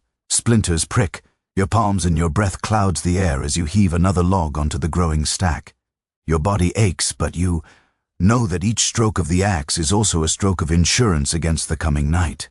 One curious practice among Appalachian families was the building of wood collars around tree stumps, stacking split logs in circular piles to season more evenly, protected from snow. Children sometimes climbed these stacks, playing games while adults measured the piles with careful eyes. A shortfall in wood wasn't just inconvenient, it was a death sentence waiting in January's dark. Debates among scholars persist about how much of this labor fell on children. Some argue that boys as young as 6 or 7 were expected to help with kindling, while teenagers hauled logs nearly as large as themselves. Others suggest families spared younger children, assigning them lighter chores. The conflicting accounts reveal the blurred line between work and survival, where every hand, no matter how small, carried its share of the burden. Picture the rhythm of daily life. At dusk, after farm chores and meals, families often went back outside, axes swinging by, lantern light. The cold bit at fingers, but the sound of chopping became its own, music steady and reassuring. Inside, the fire popped as fresh logs were stacked by the hearth, the smell of resin mixing with smoke. Everyone knew that tomorrow the cycle would begin again. Curiously, some communities developed rituals around the cutting itself. In Scandinavian immigrant families, the first log of winter was sometimes split with a prayer for protection. In New England, neighbors joked that the neatness of a woodpile revealed a man's character. Crooked stacks suggested laziness. Straight rows suggested diligence. Even children learned to read these signals, associating order with safety. Imagine the weight of responsibility pressing down on the father who glanced at his dwindling woodpile in February. Snow still falling, hard outside. Anxiety nared as he measured each stick burned. Letters describe men trudging miles through snow to borrow wood, returning with sleds groaning under the load. The relief of seeing logs stacked high again was palpable, a visible wall of defense against the icy wilderness. Sensory memory lingers strongest in the evening when fires burn bright from the day's cutting. Families clustered around the hearth, cheeks flushed from heat, feet thawing after chores, children poked at embers, women sewed by flickering light, men sharpened axes for tomorrow. Outside, the wind keen, but inside the crackle of burning wood became a lullaby, a rhythm of survival. The debates about efficiency still ripple among researchers. Was it better to burn green wood, which smoked but lasted longer, or dried logs, which flared hot but quickly? Some argued for hickor's strength, others for pine's easy catch. Each household built its own philosophy, refined by trial, error, and sometimes tragedy. Smoke-blackened ceilings and coughs told part of the story. Warm beds and glowing embers told the rest. There's a poignant image in one settler's recollection. A boy falling, asleep, to the sound of his father splitting logs outside, the thud of axe against wood, marking time as steadily as a clock. That rhythm, he wrote later, was the sound of life itself, keeping us safe through the night. To him, every log was more than fuel. It was reassurance that his family would see another dawn. So now, as you lie under quilts in this imagined cabin, you can almost hear the echo of axes outside, the whisper of logs stacked high, the sigh of fire devouring wood. Each ember in the hearth carries with it the memory of hours of labor, of sweat in the cold, of hands blistered and healed. And with every crackle, you know you are safe for one more night. Shielded by the forests cut down and the community that rose up with every swing of the axe, the wood pile stands tall outside your mind's cabin now, a fortress of stacked logs glowing faintly in the lantern light. But when the family finally retreats indoors, when the shutters are sealed and the fire begins to dim, the night demands something more subtle. Light. Not the bright glare of modern bulbs, but the wavering, fragile glow of candles, lanterns, and sparks. Light guided midnight steps across cold floors, comforted children who feared the dark, and offered just enough vision to stir the embers without burning the whole cabin down. It is well established in household records and trade ledgers that candles were among the most precious domestic goods on the frontier. Tallow, beeswax, or even grease pressed into molds provided short-lived flames that sputtered and smoked. Families guarded them jealously, trimming wicks with small scissors and saving every drip of wax to be melted and reformed. Fire gave warmth, but light gave safety. Without it, one stumble in the dark could scatter embers across straw, risking disaster. One peculiar but memorable account from a Pennsylvania settler describes the use of pine knots, resin-rich chunks of wood that flared brightly when set alight. Families used them instead of candles, propping them in iron holders to light a room. The downside was the thick smoke and shower of sparks which stained ceilings black. Yet to the children of that household, those knots seemed magical torches that turned the cabin into a flickering cave of shadows and gold. Scholars remain divided on whether families relied more on candles or oil lamps during the harshest winters. Some argue that rendered tallow from livestock made candles the most accessible choice. Others highlight trade records showing whale oil and kerosene arriving even in remote towns, suggesting that lamps played a larger role. Perhaps the truth is that families used whatever they could obtain, improvising from week to week. Now step closer into this dim space with your senses. The room is dark except for the flame of a single candle, its light flickering across the walls, throwing shadows that shift like restless spirits. The air smells faintly of smoke and fat, a mixture that clings to hair and cloth. When you move across the room, your own shadow looms large on the wall, stretching monstrously, then shrinking with each step. Every creak of the floorboard feels amplified in the fragile circle of light. One curious custom in some immigrant households was to assign a child the task of lightkeeper. Their duty was to carry the candle holder during late-night trips across the cabin, whether to the hearth, to fetch water, or to check on younger siblings. Imagine the pride of a 7-year-old clutching a lantern, eyes wide as the room bloomed with shifting light. That flicker wasn't just illumination, it was responsibility, handed down early. Researchers puzzle over the balance between safety and necessity. Too little light and a child might stumble into the fire. Too much and the family risked burning through their limited supply of tallow before winter ended. The flickering balance shaped the rhythm of frontier nights, brief bursts of glow, followed by long stretches of darkness where families huddled under quilts, speaking softly until sleep overcame them. Picture a midnight moment. The father rises to tend the fire. He slides from beneath quilts, the cold hitting him like a slap. A lantern swings in his hand, its glass smudged with soot, flame guttering as he crosses the cabin. The sound of his steps cacks through the silence, and the faint light wakes a child who watches him like a ghost moving through shadows. He kneels by the hearth, pokes at embers until they flare, then returns to bed, leaving the room once again to darkness. One unusual tidbit appears in letters from frontier women. Some used glowing coals themselves as light, scooping them onto iron plates to brighten a room. The glow was enough to thread a needle or mend a tear, though. It filled the cabin with a smoky tang. To modernize it seems risky. To them, it was simply another tool pressed into service. Debates still swirl among historians about whether frontier families feared the dark more than their urban counterparts. Some suggest that isolation magnified fear, with wolves howling outside and only thin shutters for protection. Others counter that frontier children grew accustomed to near total darkness, finding it no more alarming than daylight. What seems certain is that darkness shaped their routines. Bedtime came early, work ceased once candles were gone, and long hours stretched out for sleep. Imagine the sensory tapestry of such a night. The only light in the room comes from faint embers and a candle flickering. Low, you can hear the wax dripping, smell the fat burning. Your eyes strain to make out shapes. But soon the darkness claims the corners, pressing them into invisibility. You curl closer, under quilts, aware that your world is now limited to the circle of warmth and the faint glow of fire. Everything beyond feels vast, cold, unknowable, and yet light carried comfort as much as it carried sight.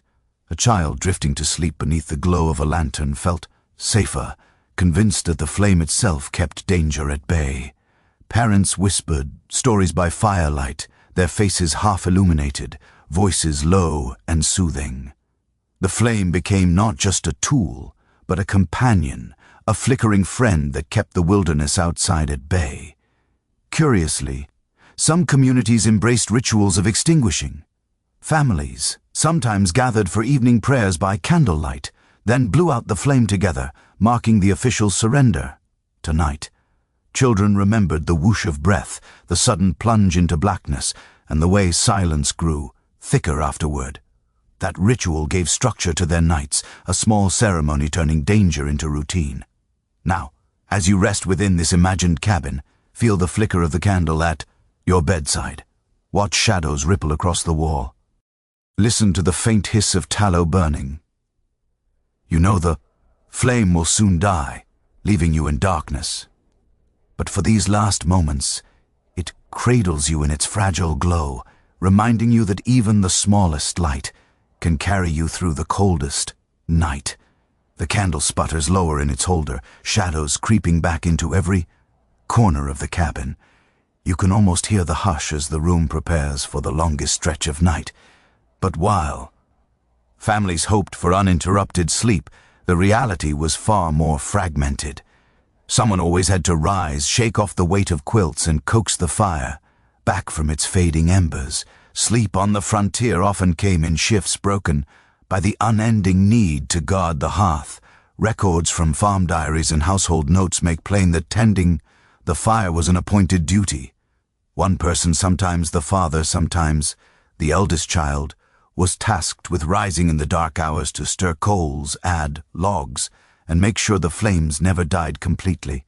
It wasn't optional. A hearth gone cold meant waking to frost inside the cabin, frozen water buckets, and danger pressing in from every side. Fire had to be fed like a living creature, and families organized their sleep around its hunger. A curious recollection survives from a settler in Ohio who wrote that his mother used a brass pot lid to cover embers at night, believing it smothered flames just enough to let them glow until morning. She still rose once or twice, lifting the lid to poke the coals. Her children joked she was like a nurse checking on a patient, fussing over her sleeping fire to keep it alive. That small detail captures the tenderness with which families regarded their only source of heat. Experts continue to debate how deliberate these sleep shifts were. Some argue that households consciously divided the night into watches, ensuring someone was always half awake. Others believe the pattern was more accidental. Parents stirred when cold seeped in, children woke from coughs or dreams, and tending the fire became the natural outcome of restless nights. Either way, frontier sleep was rarely the deep, unbroken slumber we imagine today.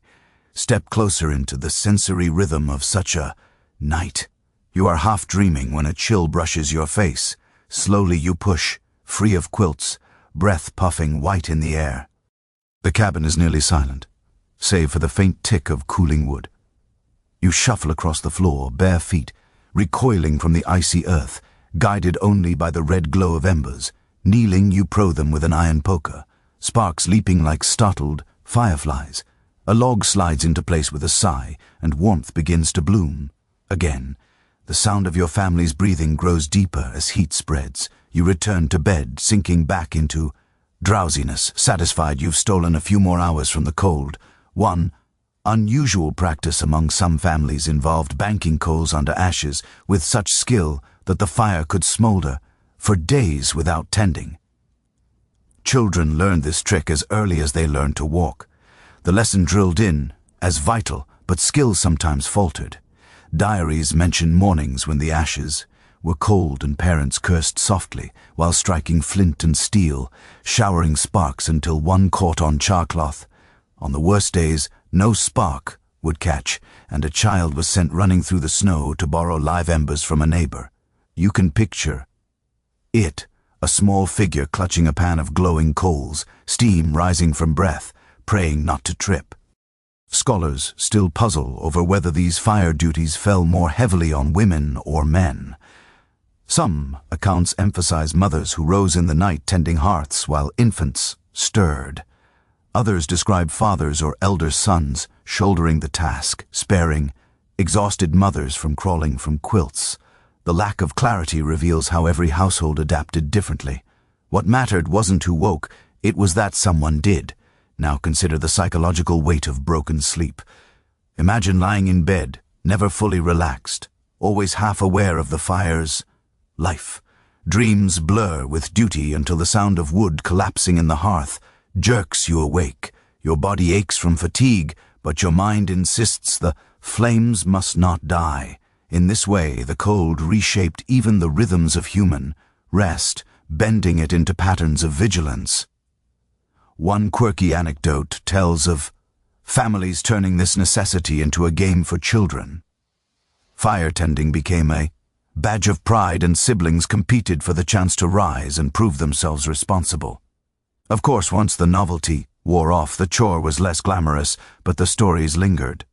Adults later laughed that their first taste of adulthood came not from farm work, but from the moment they were trusted to keep embers alive at midnight.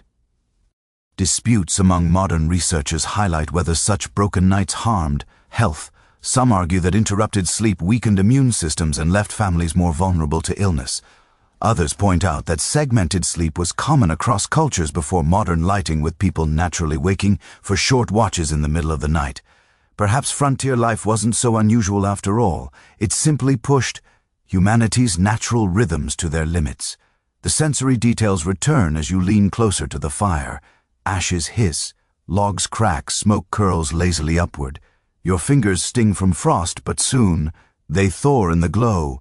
You hear a cough from the quilts, the rustle of someone turning, then silence again.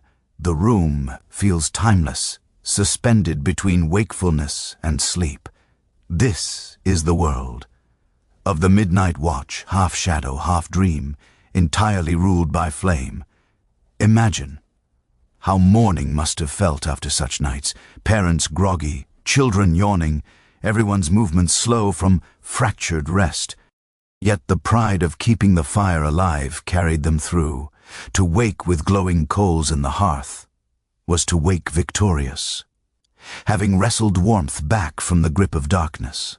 So tonight, as you nestle once more beneath heavy quilts, remember that your sleep would not have been whole. You would have shared it with duty, rising and resting in turns, guarding the fragile flame that stood between your family and the deadly cold. And in that watchfulness you would have found not only survival, but a quiet rhythm of resilience, proof that even in broken slumber life endured. The fire has been coaxed back to life, its glow spreading across the packed earth floor. Quilts rustle as everyone shifts back into slumber. Yet in this half-dark, half-warm, "Hush," the children whisper. For them, winter nights weren't only battles against cold. They were stages for imagination. When the wind howled and the shutters rattled, stories, songs, and games filled the void. These little rituals gave comfort, distracting young minds from the icy draft creeping across their cheeks. Contemporary diaries often note how lullabies softened the night. Mothers sang in low voices, tunes carried across generations, ballads from Scotland, hymns from New England, or improvised verses about the chores of the day. The rhythm of song paired with the rocking of a cradle or the gentle pat of a quilt steadied small hearts. Songs weren't only music. They were tools, part of the arsenal against fear and cold. One unusual recollection, preserved in a pioneer family's memoir, tells of children playing shadow animals on the wall by candlelight. Their fingers became dogs, birds, or monsters, flickering against rough logs. The game, silly and short-lived, made the draft-ridden cabin feel like a theater. For a few minutes the cold retreated behind giggles and shrieks. Historians remain divided about how common such diversions were. Some argue that long nights were dominated by silence, broken only by coughs and snores. Others insist that play was essential, that children always carved space for laughter, even in hardship. The truth may lie between moments of quiet punctuated by bursts of chatter, games, or whispered jokes under quilts. Step into the sensory world of one such night. You are lying close to your siblings, quilts pulled to your nose, while your mother hums. Her voice is soft, roughened by smoke and fatigue, yet the melody fills the cabin with warmth beyond fire. You smell tallow from a guttering candle, hear the creak of the rafters above. The song fades, and now your brother begins a rhyme, his voice mischievous. Soon you're laughing too, the sound muffled under quilts, until your father clears his throat, half stern, half amused, and everyone settles back into drowsy silence. A curious detail emerges in letters from German immigrants. Children sometimes chanted counting rhymes in both German and English before sleep, a way of practicing language and easing fear. Imagine the jumble of syllables, half understood but repeated until voices trailed off into snores. In this way, even language itself became a lullaby, stitching old worlds to new. Researchers debate whether such practices carried deeper meaning. Were these lullabies and games mere distractions, or did they function as lessons, embedding moral tales or cultural identity in the quietest hours. Some argue that songs about bravery, faith, or hard work were designed to strengthen children's spirits for the hardships ahead. Others suggest they were simply improvised comforts born of tired parents desperate to hush restless children. The uncertainty lingers like the echo of a song long after its final note. Now imagine the physical sensations. A child fidgets under quilts, legs kicking straw beneath. Cold, toes poke against a sibling's back, provoking muffled protests. Someone sneezes. The sound loud in the stillness, yet laughter follows, and for a brief moment the cabin feels less like a prison of cold and more like a shared stage of life. The sound of play, even faint, carried as much warmth as the embers in the hearth. One eccentric practice described in a Kentucky homestead was a game called breath clouds. Children exhaled into the cold air above quilts, giggling as their white puffs swirled like tiny ghosts. Parents scolded gently, "Save your heat." But the game returned night after night. The imagery is vivid, a dark cabin alive with drifting clouds of breath, children entranced by their own bodies producing something visible, magical. Scholars also note that winter storytelling often carried warnings. Tales of travelers frozen in snowdrifts or of spirits that prowled outside reminded children to respect the cold. These stories, half frightening, half comforting, taught lessons through fear. Yet in the dim glow of fire, those warnings softened into rituals of bonding. A child listening to a parent's hushed voice felt secure, even when the tales spoke of danger. Think of the sensory arc of such storytelling. The fire pops, a dog sigh at the foot of the bed, and your father begins a tale in his low, deliberate voice. Shadows stretch across the wall. As he speaks, you clutch your quilt tighter, both afraid and thrilled, until drowsiness overtakes fear. By the time the story ends, your eyelids droop and the winter night has lost some of its bite. Researchers remain intrigued by the way these practices turned hardship into memory. Adults writing decades later often described childhood winters with surprising fondness. They remembered not the cold, but the laughter, the songs, the stories, whispered in dark corners. This nostalgia hints at how play and song reframed suffering, transforming survival into something children could recall with warmth. One quirky anecdote describes a mother knitting by firelight while her children performed songs they had learned at school, stumbling over lyrics but laughing at their own mistakes. The cabin became a stage, the quilts their costumes, the hearth their spotlight. For a little while, the howling wind outside turned into applause.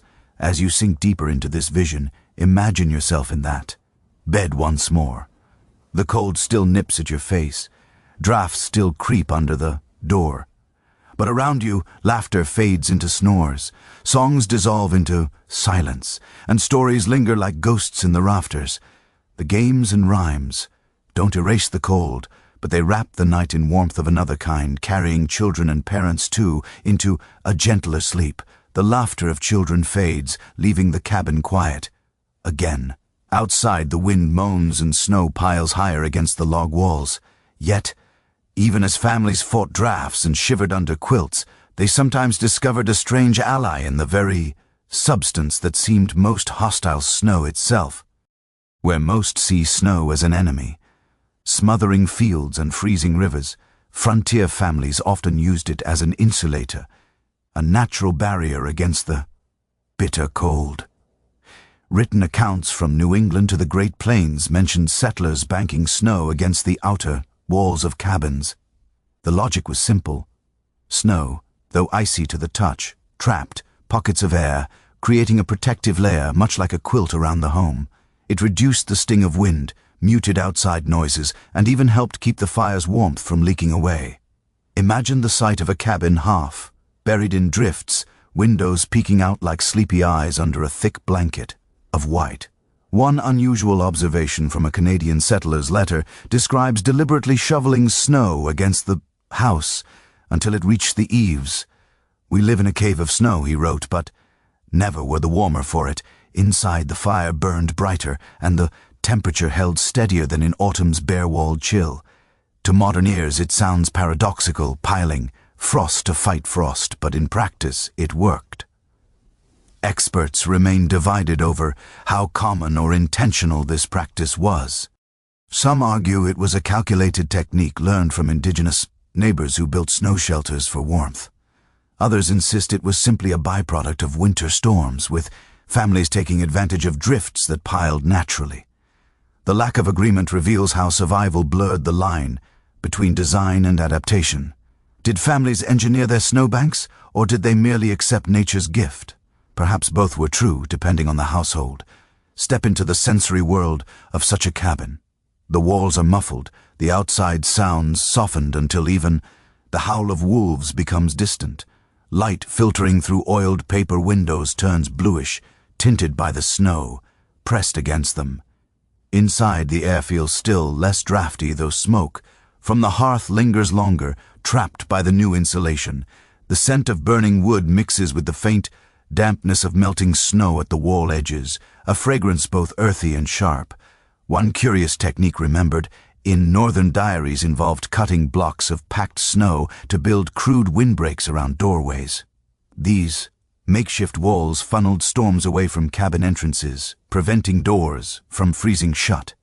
Children often helped in this labor, dragging small sleds piled with icy bricks, their mittens stiff with frost. The result was a doorway guarded by gleaming white walls, more fortress than farmstead. Researchers still debate whether snow insulation posed risks as well as benefits. Some accounts describe leaks, when snow began to melt early, soaking bedding or collapsing walls. Others suggest that banking snow too high increased fire hazards, trapping sparks and smoke. The practice walked a narrow line between blessing and curse, much like every frontier survival tactic. Imagine the physical effort of maintaining these defenses. Each morning after storms, families trudged out with shovels or even bare boards to pile snow higher. Breath steamed in the frigid air, arms HDHD from heaving heavy drifts. But the work continued until walls gleamed white. Children turned the labor into play, sculpting tunnels or carving initials, while parents nodded approval at the solid barrier forming. A particularly quirky recollection comes from a Minnesota homestead, where children carved windows into the snowbanks themselves, peering out through glowing blue ice. They called it their winter castle, pretending they were kings and queens defending against invisible armies. To them, the snow was less enemy than playground, transforming hardship into wonder. Scholarly debate also touches on whether indigenous practices directly inspired settlers' use of snow as insulation. Native peoples across North America had long known how to shape snow into protective structures, igloos in the Arctic, snow lodges in northern forests. Some historians argue settlers borrowed openly from these traditions, while others believe they stumbled onto the same discoveries independently. Either way, the snowy frontier became not only an obstacle, but a resource. Picture the cabin on such a night. Outside, snow presses close against the walls, and the room is hushed as though underwater. The fire flickers, painting the snow in faint orange, glows through cracks. Your family sleeps more soundly, less disturbed by drafts. The world feels smaller, closer, but safer, like being tucked inside the earth's own quilt. One settler later wrote nostalgically about winters, buried in white silence. He recalled that the muffled world gave a sense of peace, even as storms raged. Beyond, the snow, for all its dangers, became a strange companion, a guardian, pressing close while wolves howled farther away. It is a reminder that even the harshest element could, with cleverness, be turned into an ally. So as you curl deeper into your imagined bed, hear the hush of snow piled high against the cabin.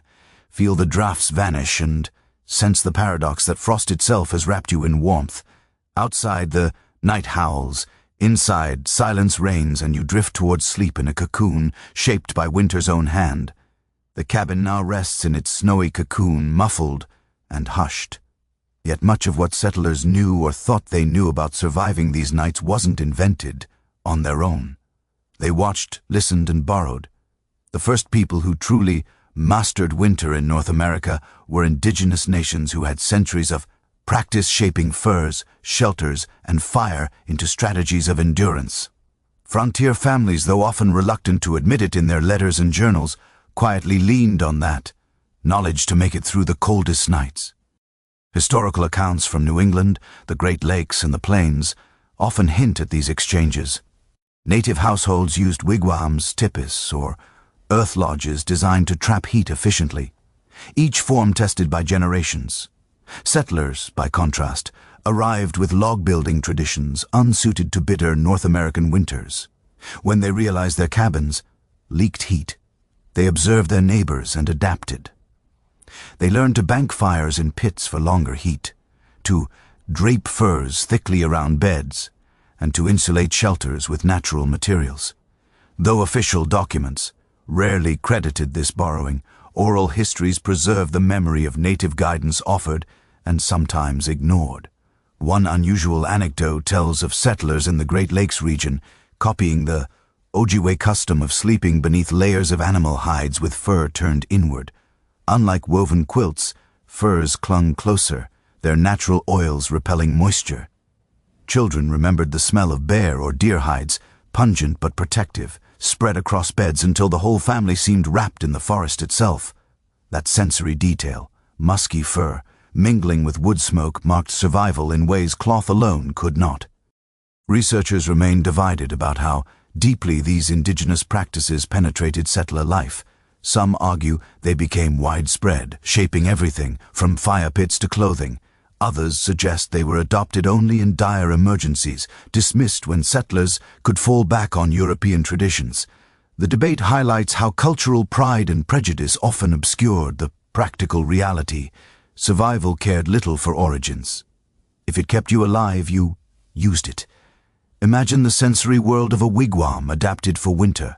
Birch bark, walls sealed with spruce gum, mats of cattail reeds layered inside, furs piled thick across the floor. A small fire pit smolders in the center, smoke drifting upward through a vent at the top. The air is warmer, steadier without the drafts of log cabins. Settlers stepping into such spaces described astonishment. How could bark and hides outmatch their heavy cabins? Yet they did, precisely, because indigenous people had shaped their designs for this land's particular cold. One curious practice borrowed quietly by some frontier families was the use of raised sleeping platforms. Instead of bedding directly on the icy ground, hides were spread over wooden frames or reed mats, lifting bodies away from cold earth. Letters mention children sleeping more soundly when lifted just a few feet higher. The difference was profound. Less heat lost, fewer shivers, longer rest. Experts disagree about whether settlers acknowledged the debt of these lessons. In many journals you find vague phrases, "We discovered a new trick," or "We tried a different method," with no mention of the native teachers who demonstrated them. Yet parallel details across regions suggest the borrowing was more than coincidence. A fir curtain here, a snowbanked wall there. The slow migration of knowledge threaded through necessity. Now picture yourself wrapped in one of these borrowed techniques. A fur pelt lies heavy over your quilt, its coarse guard, hairs brushing against your chin. Beneath warmth clings tightly, different from the scratch of wool, denser, more primal.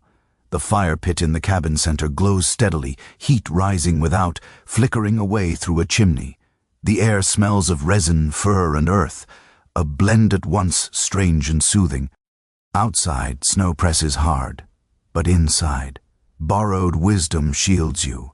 One quirky memory recounted by a settler child recalls their father stuffing cattail fluff into cracks between logs, marveling at how the downy fibers resisted drafts. The trick, he admitted, came from a native neighbor. To the children, it felt like sleeping inside a giant pillow, the walls padded and muffled. Such moments of ingenuity, sometimes dismissed, sometimes cherished, blended traditions into new forms of survival. The scholarly debate still circles. Did settlers truly embrace indigenous winter knowledge, or did they simply pick fragments, reshaping them into European molds? Some argue the persistence of log cabins proves cultural stubbornness. Others counter that the very survival of frontier families in regions like Minnesota or Ontario shows they must have adopted more than they admitted. Either way, these nights tell a story not only of endurance, but of quiet, cultural exchange. Think of the children who grew up in those blended households. They heard labis from European roots, but slept under furs laid in patterns borrowed from native practice. They whispered stories about wolves outside while breathing air softened by cattail insulation. Their memories carried both worlds, stitched into the same quilt of survival. And so as you settle back into your imagined bed, the fur heavy on your chest, the fire pit glowing softly in the center of the room, you feel how survival transcends pride. The night cares little for heritage. It demands warmth, and families found it wherever wisdom showed the way. Indigenous knowledge became part of their quiet armor, shaping nights that would otherwise have ended in silence. The warmth of borrowed furs lingers in your imagination, but not all nights ended with comfort. Even with quilts, snowbanks, and careful fire tending, families often woke to a more terrifying reality. Numb fingers, stiff toes, and the creeping dread of frostbite. The cold was not just a nuisance, it was a predator, gnawing at the edges of sleep, ready to steal sensation, and sometimes lives before dawn. Medical records and early doctors' journals make it plain that frostbite haunted frontier winters. Settlers wrote of waking to find water, buckets frozen solid, hair stiff with ice, and children's hands swollen and white, unlike the sudden shock of a snowstorm. Frostbite crept in silently during the night. Sleepers might not notice until morning when toes refused to wiggle or a child cried at the sting of thawing fingers. One haunting but peculiar story survives from a diary in upstate New York. A father discovered his son's ears frozen stiff after a night in the loft. The boy had slept closest to the drafty wall, and while the rest of his body was shielded, his ears lay exposed. The family rubbed snow against them, a treatment thought helpful at the time, and prayed they would recover.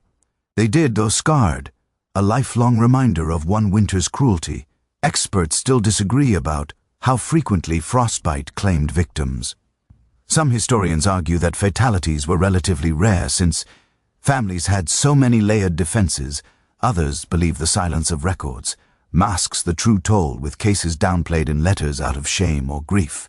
The truth may lie somewhere in between. Serious frostbite wasn't nightly, but the fear of it lingered in every household.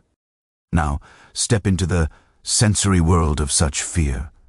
You lie beneath quilts, but cold creeps in like an intruder brushing over your feet.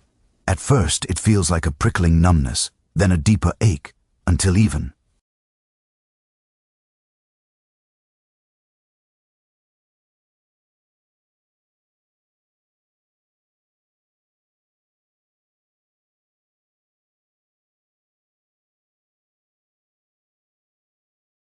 shifting your legs does little to help. You tuck your feet tighter against a sibling's calves, desperate for warmth. Your nose stings, your ears burn with cold, and you bury your face deeper into the blankets. Sleep comes fitfully, chased by dread that you'll wake without sensation in your hands or toes. One unusual but memorable treatment settlers believed in was rubbing affected skin with goose grease or bear fat, hoping the oils would restore circulation. Some even wrapped frozen fingers in onion pieces, convinced the pungent vapors drew warmth back. To us, these remedies sound eccentric, but they represent the constant improvisation born of desperation.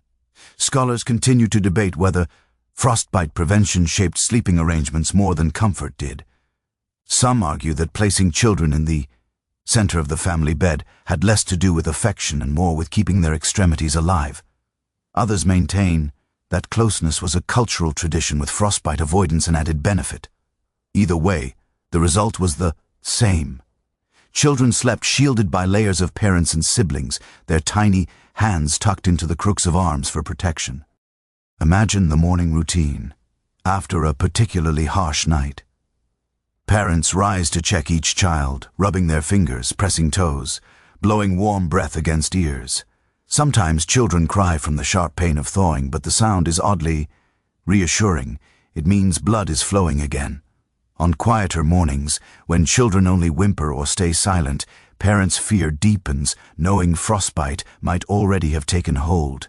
A curious tidbit emerges in accounts from Scandinavian immigrants. They sometimes carried embers in small metal tins under beds to keep frost at bay. The tins radiated warmth, but also risked sparks. For these families, the gamble was worth it, because nothing frightened them more than waking to frozen skin. One Swedish settler bluntly wrote, "Better smoke than no fingers." Researchers remain divided on how much frostbite actually altered community life. Some believe severe cases were rare enough to be treated as cautionary tales rather than common occurrences. Others argue that scars, missing digits, and frostbitten ears were quietly common, shaping the very look of frontier communities. Perhaps the silence of records speaks less to rarity and more to resignation. It was simply part of life. The sensory impact is haunting. Imagine touching your own hand and finding it stiff, waxy, almost foreign. The sting of thawing feels like needles driving into the flesh, leaving you gasping. Children screamed, adults gritted their teeth, and neighbors whispered prayers. Frostbite wasn't just physical, it left psychological scars, reminding families of the fragility of every night. Quaint, almost comical memories sometimes softened the terror. One child recalled being told to wiggle your toes all night long, or Jack Frost will bite them off.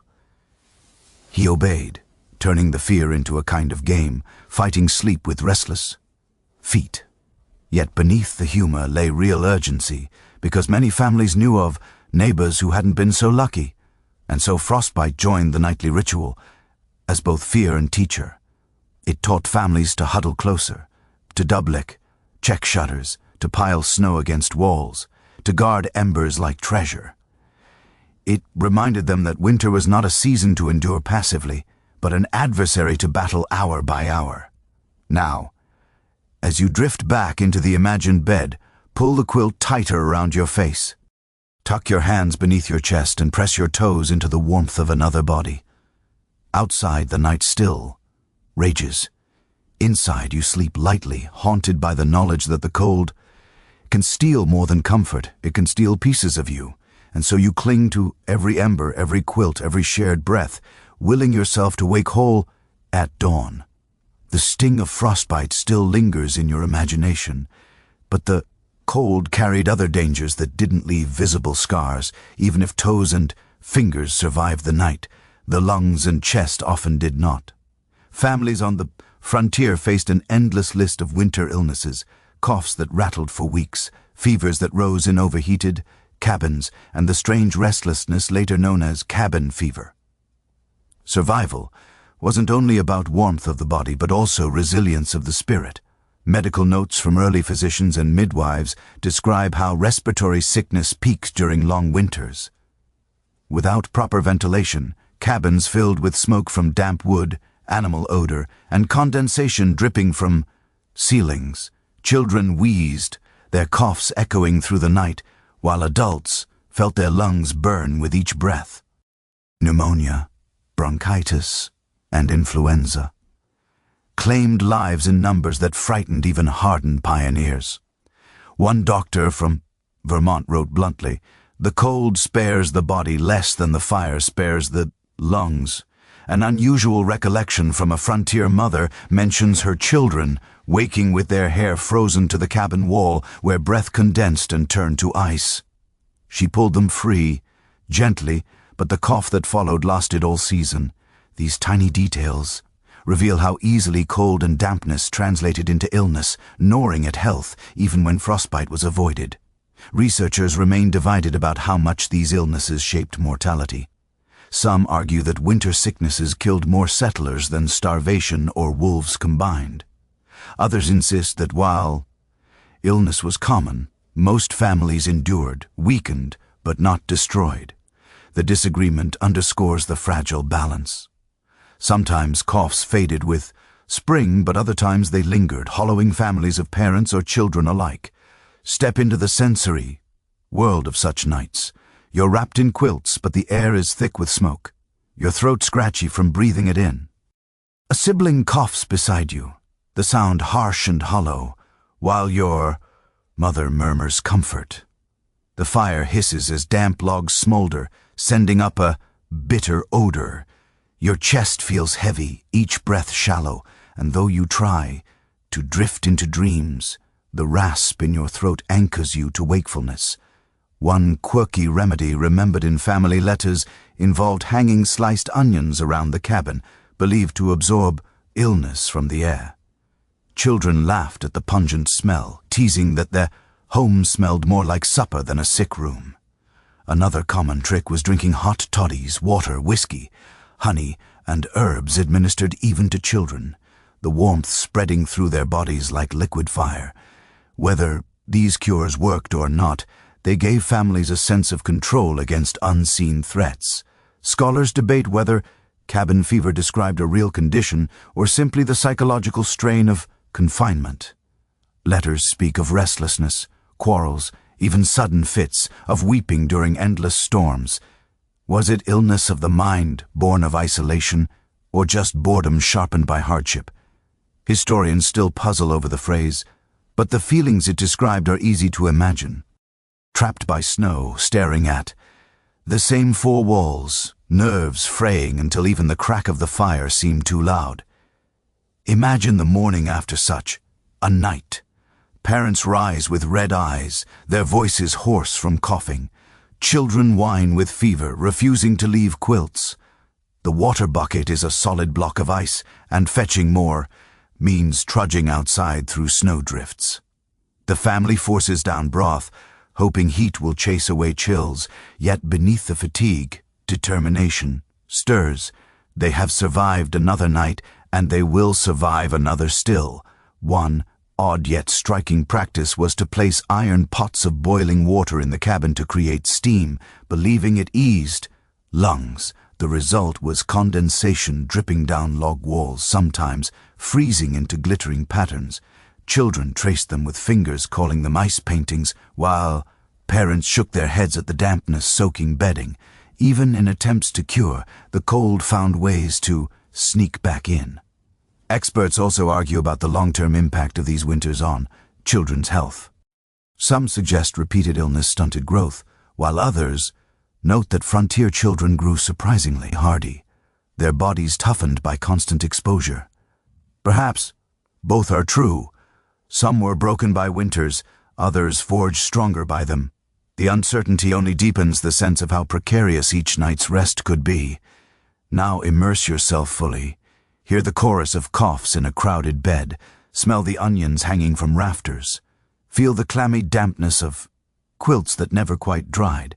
A candle sputters, throwing light across worried faces, while parents whisper prayers over sick children. Sleep, when it comes, is shallow and uneasy, haunted by the rasp of breath and the fear that morning may bring silence instead of recovery. One poignant recollection from a settler's memoir tells of siblings huddled together whispering stories to distract a sick brother. They described summer fields, warm sunshine, and green leaves until his breathing softened, and he drifted into slumber. In that moment, imagination became medicine, easing suffering as surely as any herb. So, as you settle into your imagined bed again, let yourself feel the heaviness of lungs, the dampness in the air, and the fragility of every breath. Illness stalks these nights as surely as frost, reminding families that survival wasn't just about keeping warm, it was about holding on through coughs, fevers, and restless minds. Yet through songs, remedies, and stubborn love, they clung together. Each night another victory over winter's quiet siege. The sound of coughing lingers in the dim room. But before anyone can truly rest, another duty calls. On the frontier, sleep was never simply a matter of closing your eyes. Before the quilts could be pulled high and the fire left to smolder, Animals had to be tended one last time. Barn chores done at night weren't optional. They were survival itself. Without warm livestock, there would be no milk, no meat, no draft animals to haul wood through snow. So families braced themselves against the cold, stepping out into the dark to care for creatures whose needs were as pressing as their own. It is well documented in farm journals that evening chores were a ritual of the frontier. Men and boys hauled hay, broke ice in water troughs, and checked stalls for drafts. Women carried scraps to pigs, milked cows in steaming corners, and tucked chickens into coos. Only after these tasks were done could families retreat indoors for the night. Sleep was earned through work, and every animal fed meant one less worry gnawing in the back of a parent's mind. One unusual recollection comes from a Wisconsin settler who described pouring buckets of hot stones into the barn to raise the temperature. Wrapped in burlap, the stones glowed, faintly in corners, giving livestock just enough warmth to endure. He admitted the smell was strange, steaming, hay mixed with scorched cloth, but he swore the animals huddled closer and survived nights that might have killed them otherwise. Scholars remain divided on how often such late-night barn visits occurred. Some argue that chores were limited to daylight hours, with families unwilling to brave storms after dark. Others point to countless diaries describing lanterns swaying through snowdrifts at midnight, proof that care never paused just because the sun had set. Perhaps it depended on the severity of the winter. Mild nights allowed longer rest, while harsher ones demanded constant vigilance. Now imagine yourself stepping outside into such a night. You push the heavy door open and wind roars in, stealing your breath. Snowflakes sting your cheeks like tiny needles. The lantern in your hand flickers wildly, casting gold rings across the white expanse. Each step crunches loudly, echoing in the silence, while your body trembles under layers of wool. Yet you trudge onward because animals wait, and their survival is tied to your own. Inside the barn, the air is warmer, heavy with the smell of hay, manure, and the living breath of cows and horses. You hear the low rumble of a cow, shifting, the impatient snort of a horse pawing at straw. Your hands, stiff with cold, reach to scatter feed, to rub a muzzle, to whisper reassurance.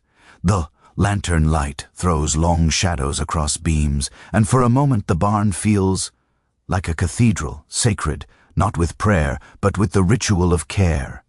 A curious practice remembered in Appalachian families was bedding animals down with layers of pine boughs. The needles gave off a sharp, clean scent, masking odor and adding insulation. Children often helped gather the branches, dragging them through snow, their mittens full of sap. Settlers joked that the animals slept in finer beds than their owners, but no one doubted the necessity. Debates still swirl among historians about whether tending animals at night robbed families of too much rest. Some argue that exhaustion compounded with sickness and cold, leaving adults vulnerable. Others counter that the rhythm itself, chores before bed again at dawn, became second nature, woven so deeply into daily life that it no longer felt like a burden. What seems clear is that fatigue was constant, but so was resolve. Picture the sensory details of finishing such chores. Your boots squelch in half-frozen muck. The lantern sputters as a gust sneaks in through a crack, and the cow's hide feels rough beneath your numb fingers. You smell the sweet hay, mingling with the acrid bite of smoke from your lantern. The warmth of the barn is relative chill, still nips at your ears, but compared to the howling storm outside, it feels like a reprieve. One quirky memory comes from a child's diary. She loved to sneak sugar cubes to the family horse during winter chores, watching its warm breath puff white in the lantern light. She admitted the treat was rare, but the horse nickered softly afterward, and in her words, it was like being blessed before bed. Such small rituals reveal how chores became not only survival tasks, but moments of quiet intimacy between humans and their animals. Experts argue about how much barns truly protected livestock in deep winter. Some claim that poorly built structures were little more than windbreaks, offering scant relief. Others emphasize that even minimal shelter made the difference between life and death. Families often judge their success not only by their children's survival, but by how many animals still stood when spring thaw arrived. Now return with me to the imagined cabin. You finished scattering hay, checked water buckets, whispered your goodnights to the animals. You step back into the storm, lantern low, the path faint in the swirling snow. Your cheeks burn, your hands ache, but you know the creatures in the barn breathe easier because of you. Inside, quilts wait, fire glows, and children already drift toward sleep. One settler later wrote that the quietest comfort came after chores when he slipped back into bed, body thawing slowly under quilts. I knew, he wrote, that beasts and babes alike were safe, and then I could rest. That sense of completion, chores done, animals cared for, family, warm was its own kind of lullaby. So as you settle once more beneath quilts in your imagination, feel the ache of muscles earned in the barn, the sting of wind still fading from your skin. Sleep comes not easily but deservedly softened by the knowledge that everything depending on you has survived the night thus far. And in that earned rest, you find warmth deeper than fire itself. The lantern is set aside, the barn door latched, and the family drifts back beneath quilts. Yet in the silence of night, when embers glow faintly and frost pushes against shutters, another layer of protection is summoned, one that came not from wood or stone, but from faith and superstition. Frontier nights were haunted not only by the cold, but by fears of what might slip in unseen. To guard themselves, families turned to prayers, charms, and whispered rituals, blending Christian devotion with folk practices carried from Europe or learned along the way. It is widely recognized in letters and oral histories. That evening, prayers were as much a part of frontier routine as chopping wood. Before sleep, families gathered near the fire, children's heads bowed, parents' voices steady, despite the howl of the storm outside. They prayed for warmth, for health, for survival until dawn. For many, these prayers were not only spiritual habits, but psychological shields against despair, helping them face nights that might otherwise feel endless. One curious recollection from a Pennsylvania homestead tells of a mother placing a Bible beneath her pillow each winter night, convinced it kept away both sickness and frost. Her children joked about the lump under her head, but they later admitted that the act calmed them, too, even if the cabin still shook in the wind. They believed the sacred book built an invisible wall against harm. Experts continue to disagree about how widespread these protective customs were. Some scholars argue that frontier families clung fiercely to prayer because isolation stripped them of other comforts. Others contend that superstition played an equal role, with charms and sayings woven into nightly routines regardless of formal religion. The disagreement itself reveals how survival blurred the boundaries between faith, folklore, and practicality. Step into the sensory space of such rituals. The fire crackles low, casting long shadows across the walls. A father's voice intones a psalm steady and slow, while children fidget under quilts, their eyes catching the glow. A mother murmurs blessings over each child's head, her hands rough but gentle. Outside, the wind wails like a chorus, yet inside, the words wrap the family like an unseen quilt. You feel the shift in the air, less fear, more calm as prayers settle into silence. One unusual practice remembered in immigrant households involved hanging small bags of herbs above beds. Sage, juniper, or even garlic cloves were believed to repel illness and spirits alike. Diaries mentioned the sharp smell-filling cabins mingling with smoke and sweat. Children teased each other about sleeping with the garlic ghosts, but they also admitted the scent became part of winter's rhythm. Scholars debate whether these rituals held practical value or merely comforted anxious minds.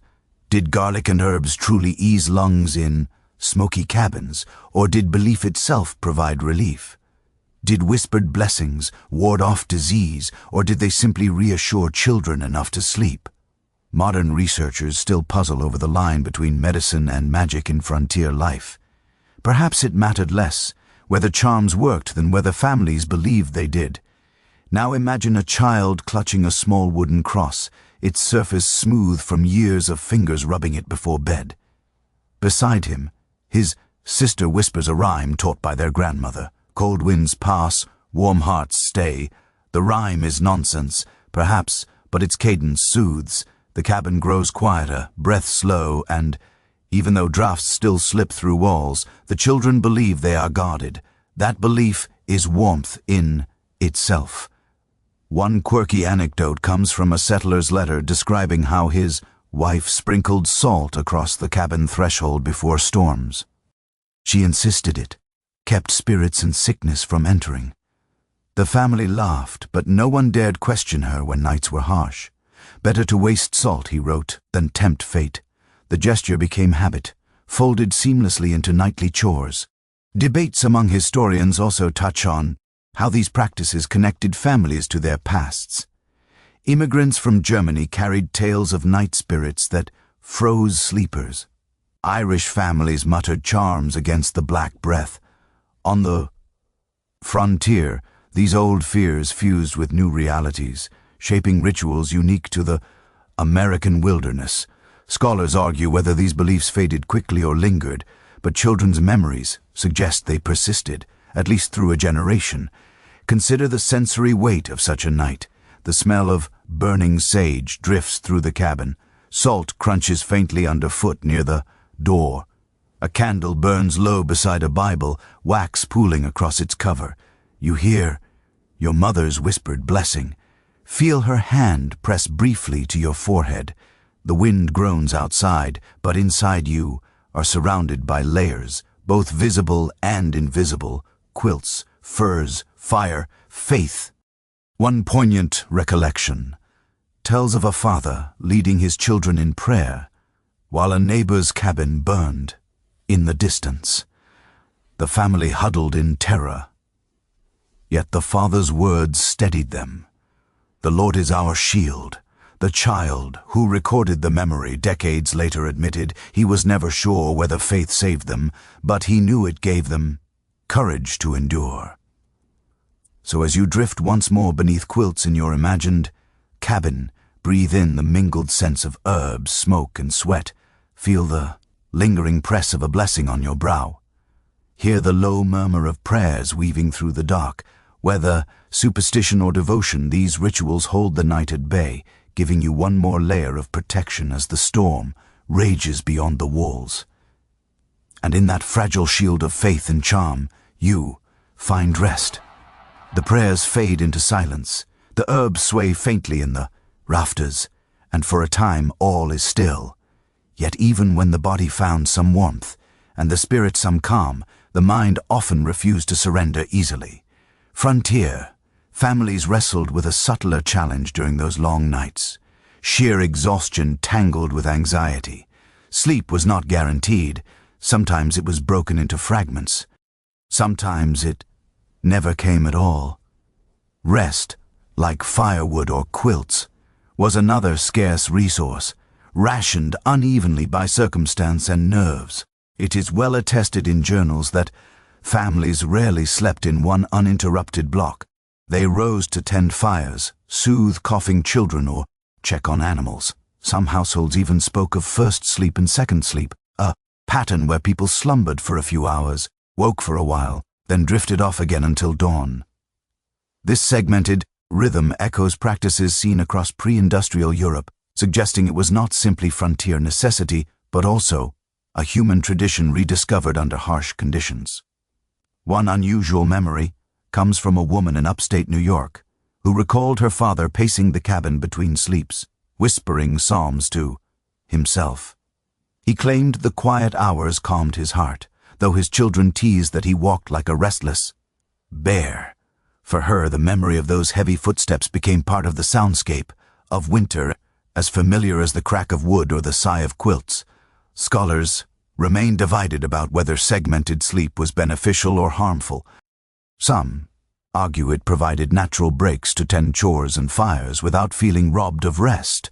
Others insist it left families perpetually fatigued, weakening immune systems and tempers alike.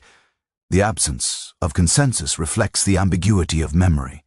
What one settler remembered as a peaceful routine, another described as torment. Now imagine yourself caught in such a rhythm.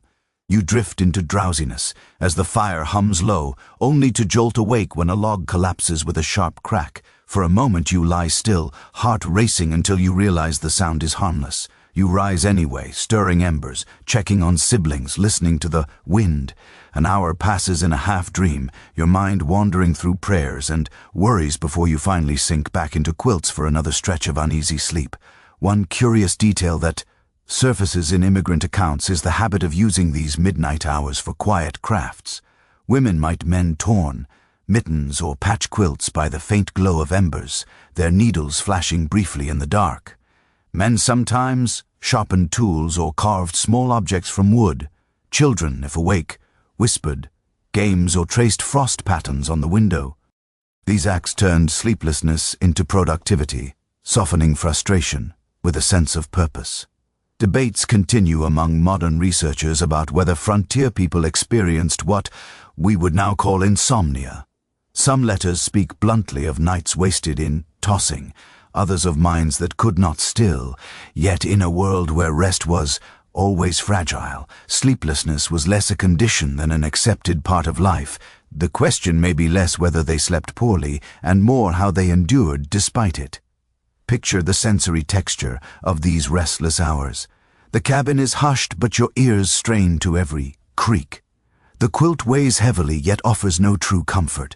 Your mind replays the day's chores, wonders about dwindling firewood, frets over a child's cough. You hear the faint scratching of mice in the walls, the groan of the wind, like a warning.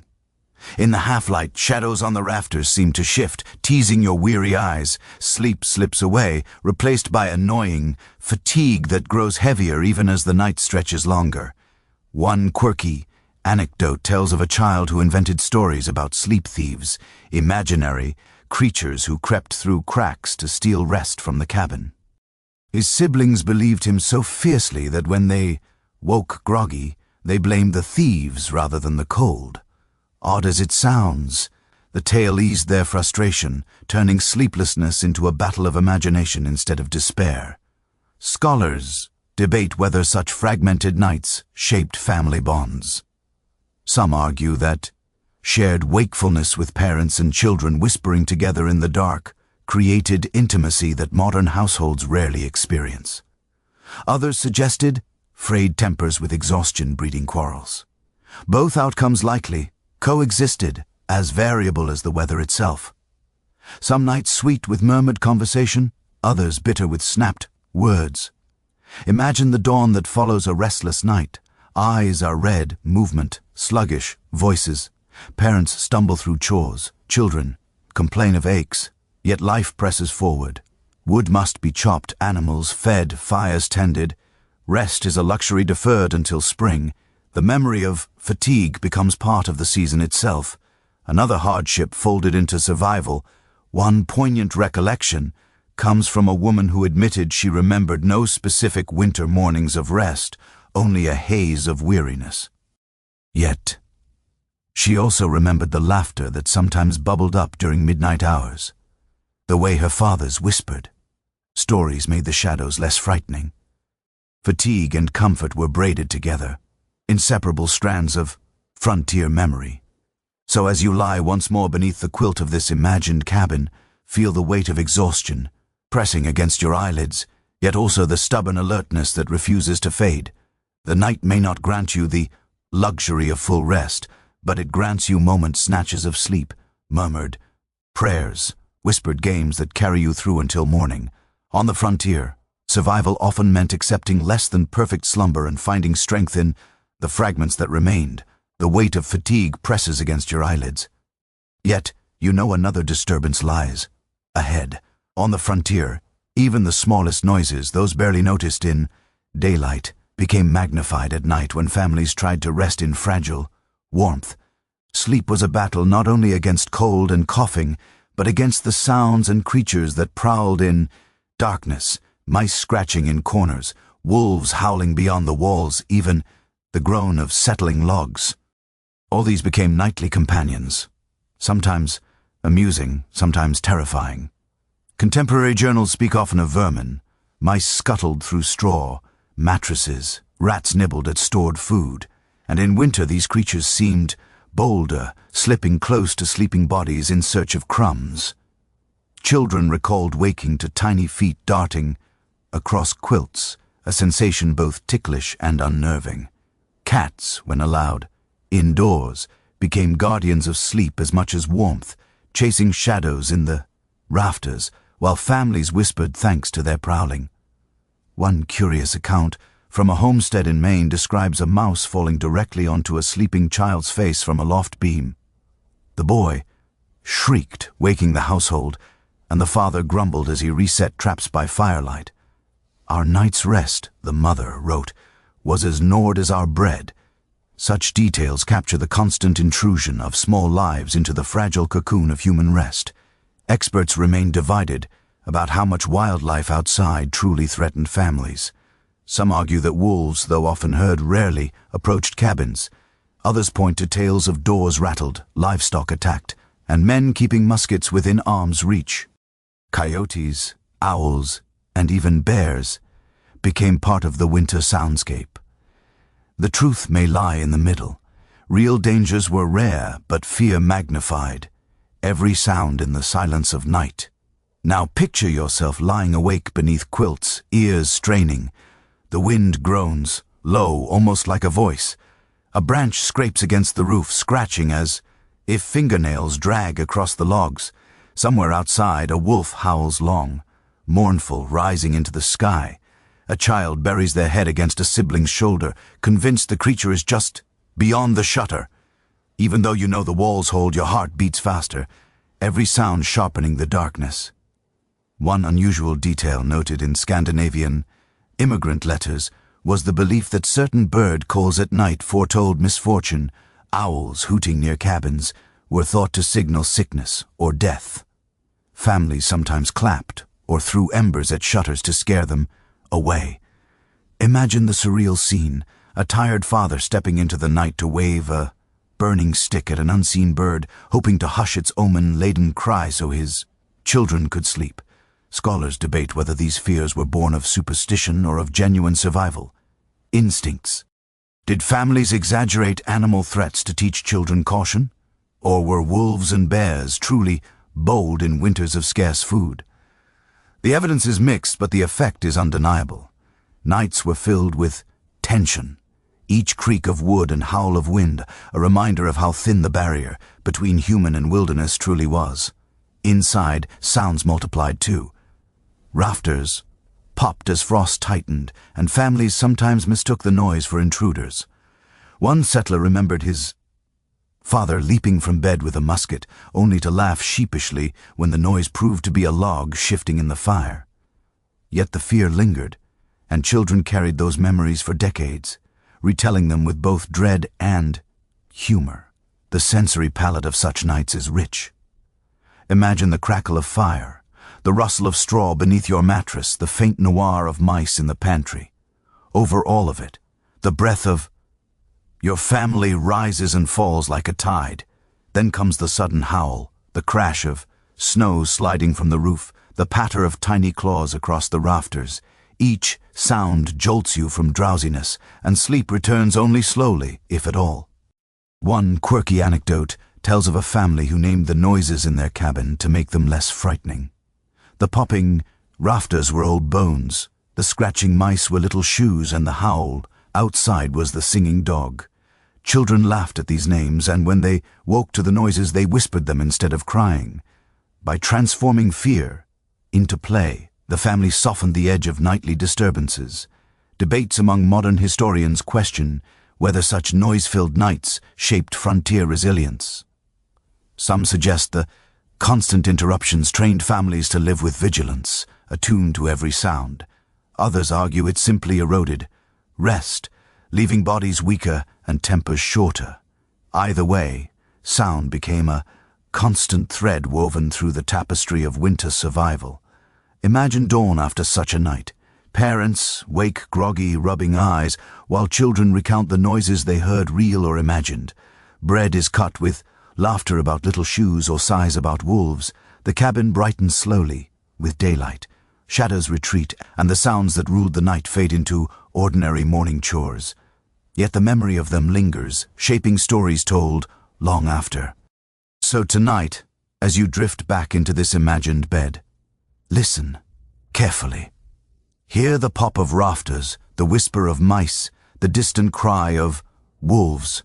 Know that each sound belongs to the wilderness, pressing close, testing the fragile shelter of your home. And in the midst of fear and noise, you discover that sleep, when it finally comes, is not the absence of sound, but the ability to rest in spite of it.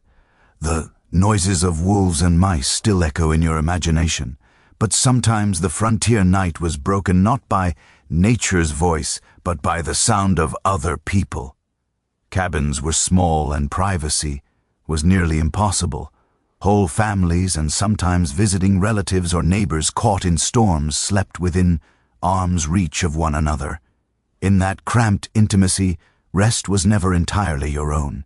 Every snore, every shift of a straw mattress, every whispered word carried through the space, weaving human presence into the fabric of the night. Letters and memoirs emphasize how common it was for multiple generations to share a single room. Grandparents slept in corners nearest the fire, parents and infants in the center bed, older children tucked into lofts, and guests wherever space remained. Some households counted a dozen bodies crammed into one cabin. Warmth was gained, but individuality dissolved. A night's sleep was a shared experience, a symphony of breathing, coughing, and murmuring voices. One unusual but telling account comes from a traveler in Kentucky who described bedding down with a frontier family during a snowstorm. He noted that he could identify each member of the household by their nighttime sounds: the father's deep snores, the mother's soft prayers, the grandmother's wheezy cough, and the children's occasional giggles before drifting off. For him, it was strange. For the family, it was routine. Scholars continue to debate whether this lack of privacy bred harmony or tension. Some argue it strengthened family bonds, teaching patience and closeness. Others insist it frayed nerves as exhaustion, magnified irritations. The truth likely varied night to night. Laughter one, evening, quarrels the next. The records capture both, revealing households as noisy living organisms, never silent even in sleep. Step into the sensory reality of such a night. You lie wedged between siblings, their elbows poking, your ribs, their feet cold against yours. The straw beneath rustles every time someone shifts. Above in the loft, a cousin snores loudly, the sound rattling like a saw through wood. Your grandmother mutters in her dreams, half words drifting through the dark. The air is thick with warmth and the mingled sense of sweat, wool, and smoke. Privacy is a fantasy, but warmth is real, and so you surrender to the crowded cocoon. One curious custom in some households was to designate the snoring corner. Whoever snored the loudest was banished to a pallet farthest from the main bed, though still in the same room. Children joked about drawing straws to decide who would endure that corner's racket. This practice, humorous as it sounds, reveals how families tried to impose order on chaos. Historians disagree about whether settlers viewed these cramped arrangements with embarrassment. Some letters describe them matter-of-factly, while others downplay the details. Perhaps modesty discouraged open discussion. Yet the very absence of silence in records hints that everyone knew and accepted the reality. Frontier families slept not as individuals but as a collective body. Picture the dawn after such a night. A dozen sleepers stir at once. Quilts tossed back, voices overlapping. Someone sneezes, another coughs. A child cries for breakfast. The room fills instantly with noise and movement, erasing any memory of silence. Privacy remains a dream, but the bonds of shared survival linger. One quirky anecdote comes from a pioneer child who confessed to deliberately kicking her brother awake just to hear him groan, "It's too cold to fight." The mischief softened the monotony of winter nights, turning irritation into play. These small acts of sibling rivalry wove humor into hardship. Researchers also puzzle over how gender roles shaped sleeping spaces. Did men and women separate by necessity, or did survival erase those lines? Some argue that families adhered to modesty even in tight quarters, using curtains or careful arrangements. Others claim that in deep winter, modesty gave way to urgency. Warmth mattered more than custom. Evidence remains mixed, but the question underscores how survival reshaped even cultural norms. Now, imagine yourself drifting off amid this symphony. Snores rumble, coughs punctuate, whispers float across the room. You shift, uncomfortable yet oddly comforted, knowing every sound is proof of life. The closeness feels suffocating at times, but it also means no one is alone. Each breath reinforces that survival is not solitary, it is shared. One poignant recollection from a settler's memoir captures this truth. She wrote, "Though we quarreled, though we groaned, I loved the sound of my family breathing beside me. Silence meant death, and so I was glad for the noise." Her words remind us that irritation and gratitude often coexisted in equal measure. So as you sink once more beneath quilts in your imagined cabin, let the chorus of snores, coughs, and murmured dreams fill your ears. It is not peace in the modern sense, but it is reassurance. You are part of a living whole, tangled in warmth and noise, carried together through the long winter night. The snoring fades into the rhythm of breathing, the cabin thick with warmth and noise. But rest was never just about comfort. It was also about vigilance. For frontier families, danger wasn't only in drafts or frostbite. It was in the fear that fire might leap from the hearth, or that raiders, thieves, or desperate travelers might arrive at the door. Sleep carried with it a fragile tension. How deeply could you rest when you knew the world outside, and sometimes even the world within, could shift without warning? It is widely documented in journals that firearms often lay close to the hearth or bedside, muskets leaned against walls, powder horns within reach, as much a part of the bedroom as quilts and pillows. Families accustomed to isolation knew that an unlatched door or an inattentive night could end in loss of animals, supplies, or even lives. Even in the stillness of winter, when snow-buried trails, unease never fully vanished. One unusual recollection comes from a settler in Illinois who described waking to the sound of scratching at the door. His father leapt from bed, musket in hand, heart pounding. The intruder turned out to be a neighbor's half-starved dog, yet the memory stayed vivid, the feeling of being hunted, even in the supposed safety of sleep. "We dreamed with one ear open," he later wrote, "and with powder close at hand." Scholars continue to debate how much actual violence intruded into nightly life. Some argue that raids and theft were exaggerated fears fueled by stories and memory. Others insist they were real enough, citing letters of stolen livestock and burned barns. The truth likely varied region to region. Some cabins faced little more than restless animals, while others stood in contested land where every sound outside carried genuine menace. Now place yourself in such a night. You lie beneath quilts, the fire dim when a creak echoes from the shutter. Your eyes fly open, heart racing. The sound could be a branch swaying, or it could be a stranger. You grip the quilt tighter, listening. Every breath in the cabin suddenly sharper. The musket leans close, its wooden stock gleaming faintly in firelight. You hope you never need it, but you draw comfort from its presence. Only when silence stretches long again do your eyelids drift closed, uneasy but resigned. One curious practice among some German immigrant households was the use of iron bars across doors, wedged firmly each night. Children remembered the loud scrape of bar against wood, a sound that meant safety. When the bar was set, one memoir notes, "I felt I could sleep. That small ritual repeated daily became part of the lullaby of frontier nights. Debates among researchers also touch on how communities shared the burden of vigilance. Did families feel truly alone, or did they rely on neighbors for reassurance? Some evidence suggests that households sometimes rotated night watches when threats loomed, particularly during conflicts. Others argue that isolation left each cabin to fend for itself, a solitary fortress in a vast cold wilderness. Consider the sensory detail of vigilance. The smell of gunpowder hangs faintly in the air, a reminder of its constant readiness.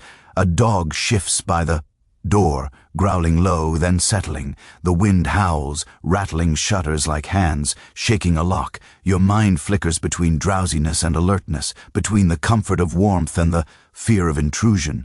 The body longs for rest, but the mind refuses complete surrender. One quirky anecdote tells of a family who trained their goose to honk at any sound near the cabin. Better than a watchdog, the father joked, though he admitted the goose once woke them all by shrieking at a falling branch. Children giggled at the false alarms, but the goose was fed generously. Nonetheless, in its noisy way, it gave the family peace of mind. Experts remain divided on whether such constant vigilance harmed sleep more than it helped survival. Some argue it frayed nerves, leaving adults weary and children anxious. Others believe it heightened awareness and resilience, teaching families to balance rest with preparedness. Whatever the effect, it shaped the psychology of nights. Every dream carried a shadow of awareness. Every silence felt temporary. Now, imagine dawn breaking after a night of vigilance. The father yawns but smiles, relieved that the musket remained untouched. The children tumble from quilts, laughing at their goose or dogs' overzealous alarms. Breakfast tastes better because danger passed them by again. In these moments, relief itself became nourishment, strengthening families for another day's labor. One poignant recollection from a pioneer woman captures this balance. "We slept lightly, but we slept together," she wrote. "And if danger came, we knew we would rise side by side." Her words suggest that vigilance was not only about fear, but about unity. Every creak of the shutter reminded families of their fragility, but also of their resolve. So as you lie once more beneath the quilts of this imagined cabin, feel the weight of safety and danger pressed together. The musket gleams faintly nearby, the shutters strain against the wind, and your ears remain half awake. Sleep will come, but never without its edge of tension, for on the frontier to close your eyes fully was to trust in your family, your rituals, and your fragile shelter, all that stood between you and the dark. The musket rests near the door, the iron bar wedged tight, and at last the household slides back into uneasy slumber. Yet what defined many winter nights on the frontier wasn't just the chill of fear or the weight of quilts. It was the strange, persistent rhythm of dreams. When sleep finally claimed exhausted bodies, it often came, thick and heavy, producing visions that families remembered vividly. In a world where waking life brimmed with hardship, dreams offered both escape and omen, coloring how people faced the next day. Accounts in letters and diaries frequently remark on the intensity of winter dreams. Perhaps it was the segmented sleep, perhaps the combination of smoky air and heavy meals, or simply the mind's attempt to soothe itself in darkness. Whatever the cause, frontier, people spoke of dreams with unusual seriousness. They were not idle fancies, but messages, sometimes divine, sometimes sinister, that shaped behavior long after dawn.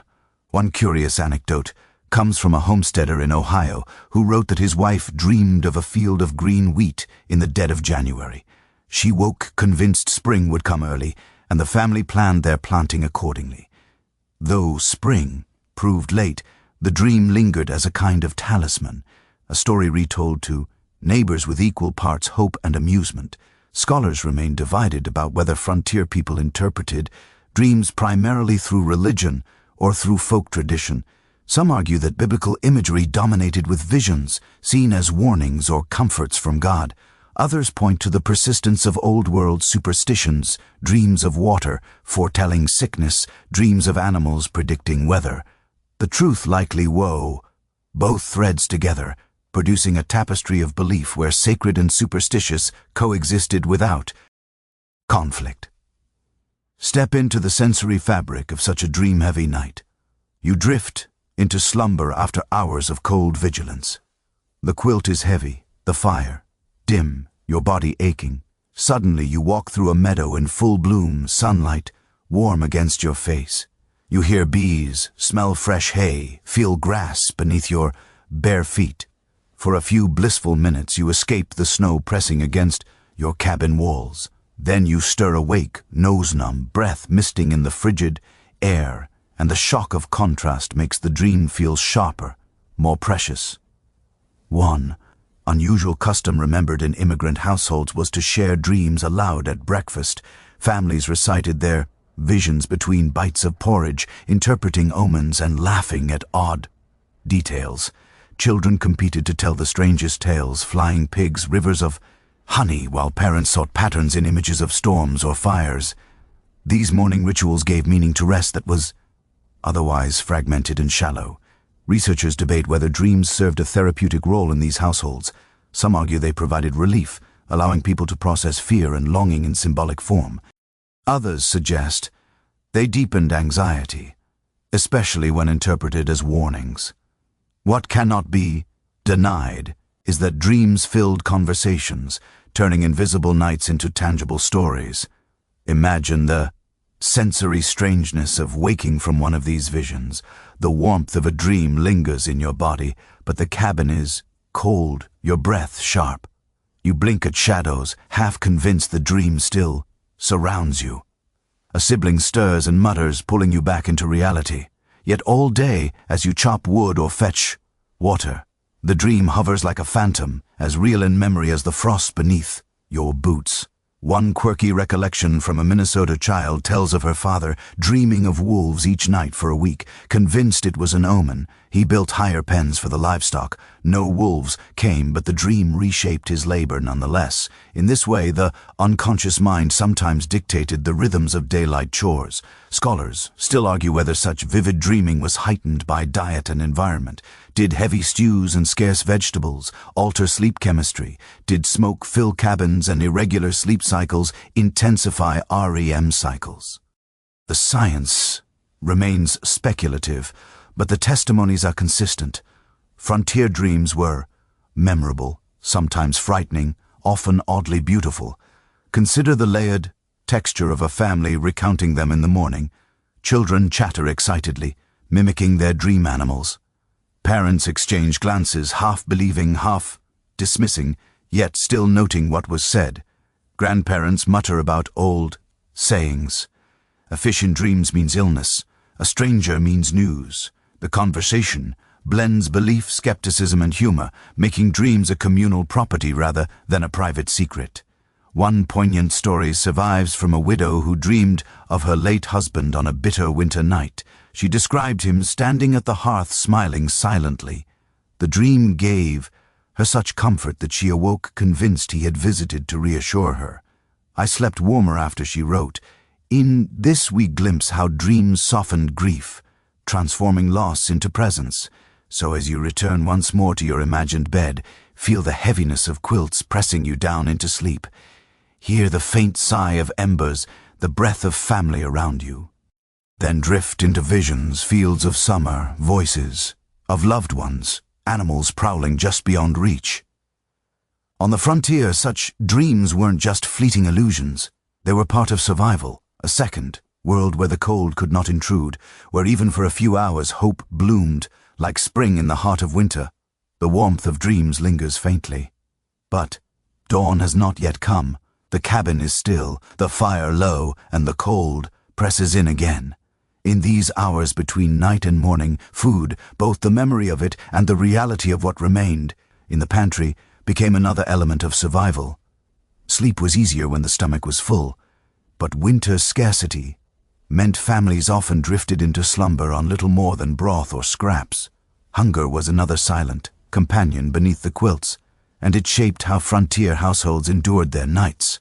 Farm journals and family letters frequently mentioned the strain of rationing. Cornmeal, dried beans, and salted pork were staples. Yet by January, supplies ran thin. A family might eat just enough to keep moving during the day, then settle into bed with hunger gnawing at their bellies.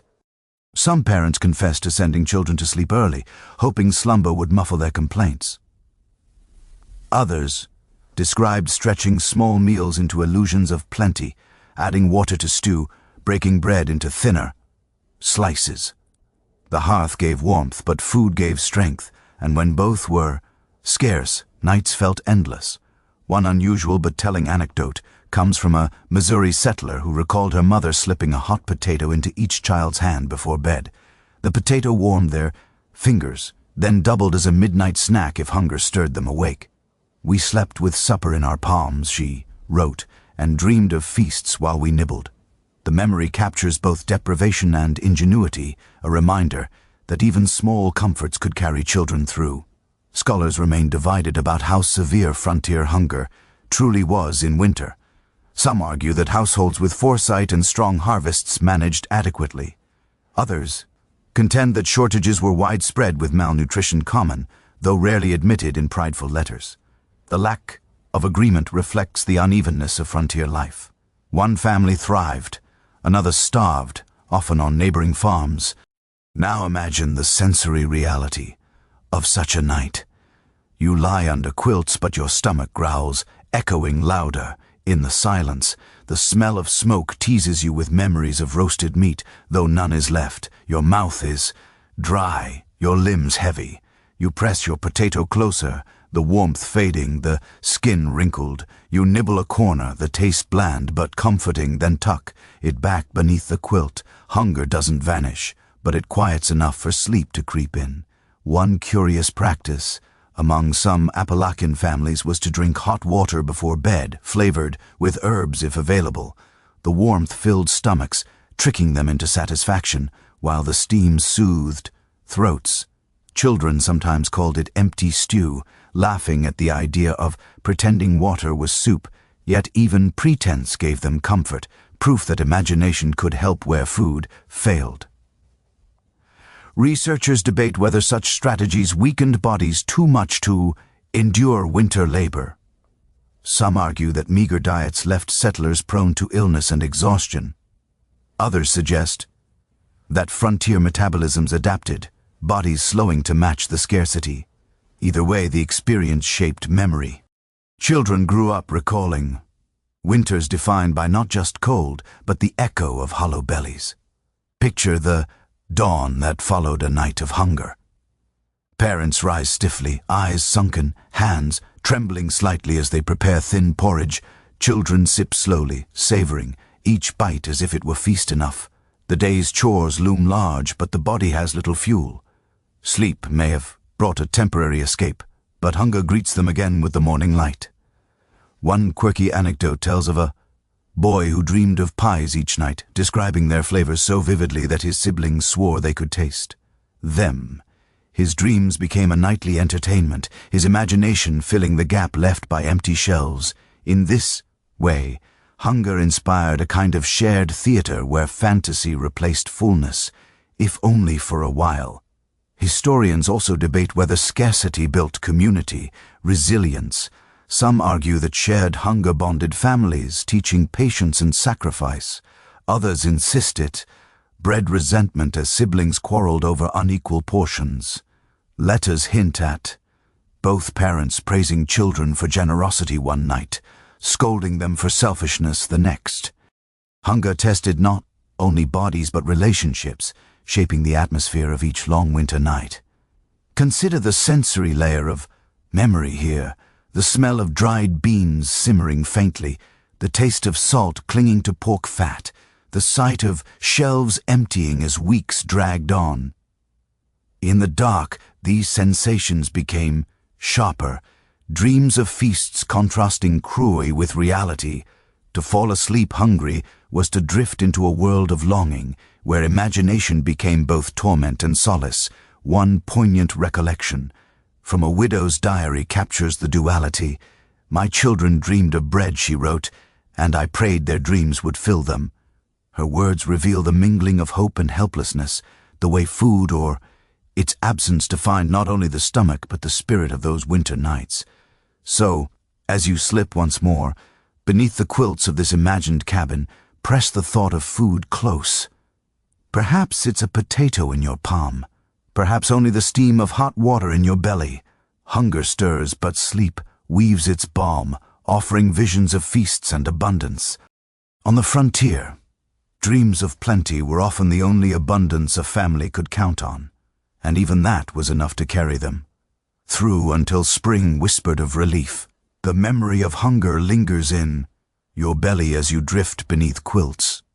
But another rhythm shapes the night just as surely the tolling of the seasons themselves. Winter was not one endless blur of cold. It shifted subtly week by week with changes in snow, in light, in the way families prepared for sleep.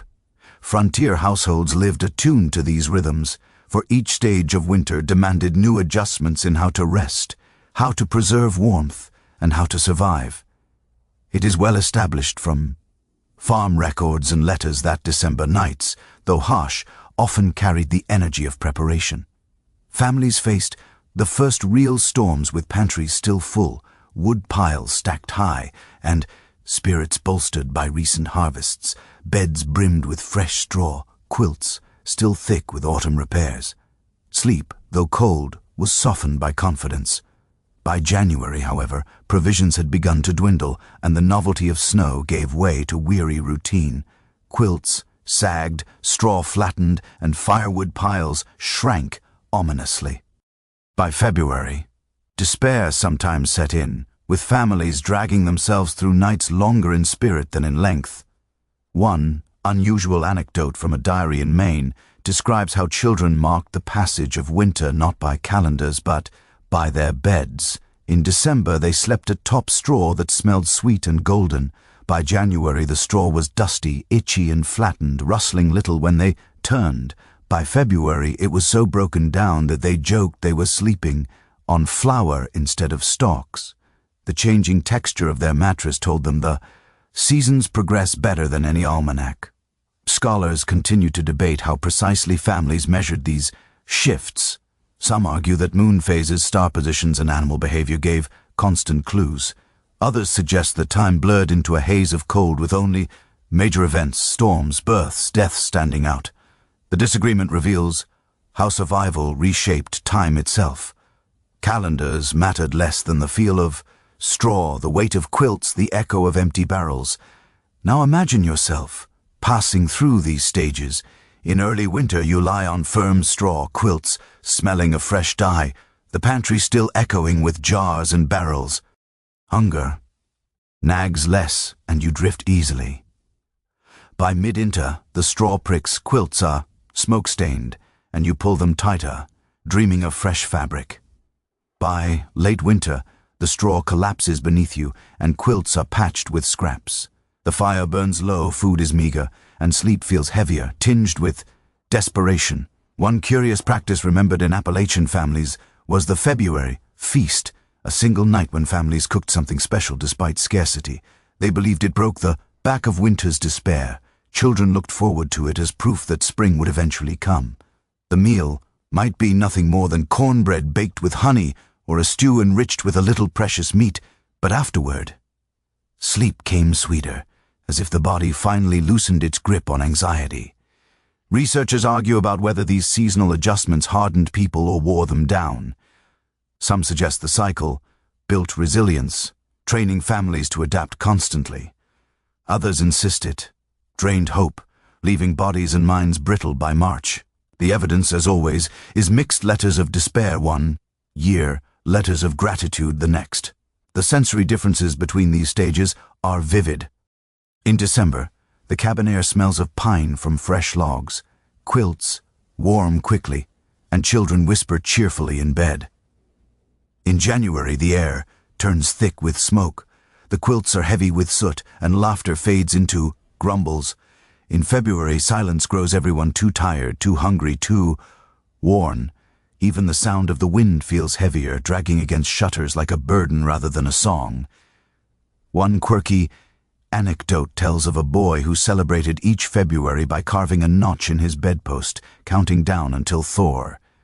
His siblings teased him, but he claimed it helped him sleep, reminding him that each night endured was another step toward spring. His notched bedpost became a private calendar, a record not of dates but of survival. Scholars also discuss how these seasonal rhythms intersected with spiritual calendars. Christmas prayers, Epiphany hymns, or Lenten fasts gave shape to otherwise indistinguishable nights. Families often recalled songs sung at these times more vividly than the cold itself. The rituals layered human meaning onto the natural cycle, turning endless winter into a sequence of milestones. Imagine a February night, the hardest of all. The fire barely glows.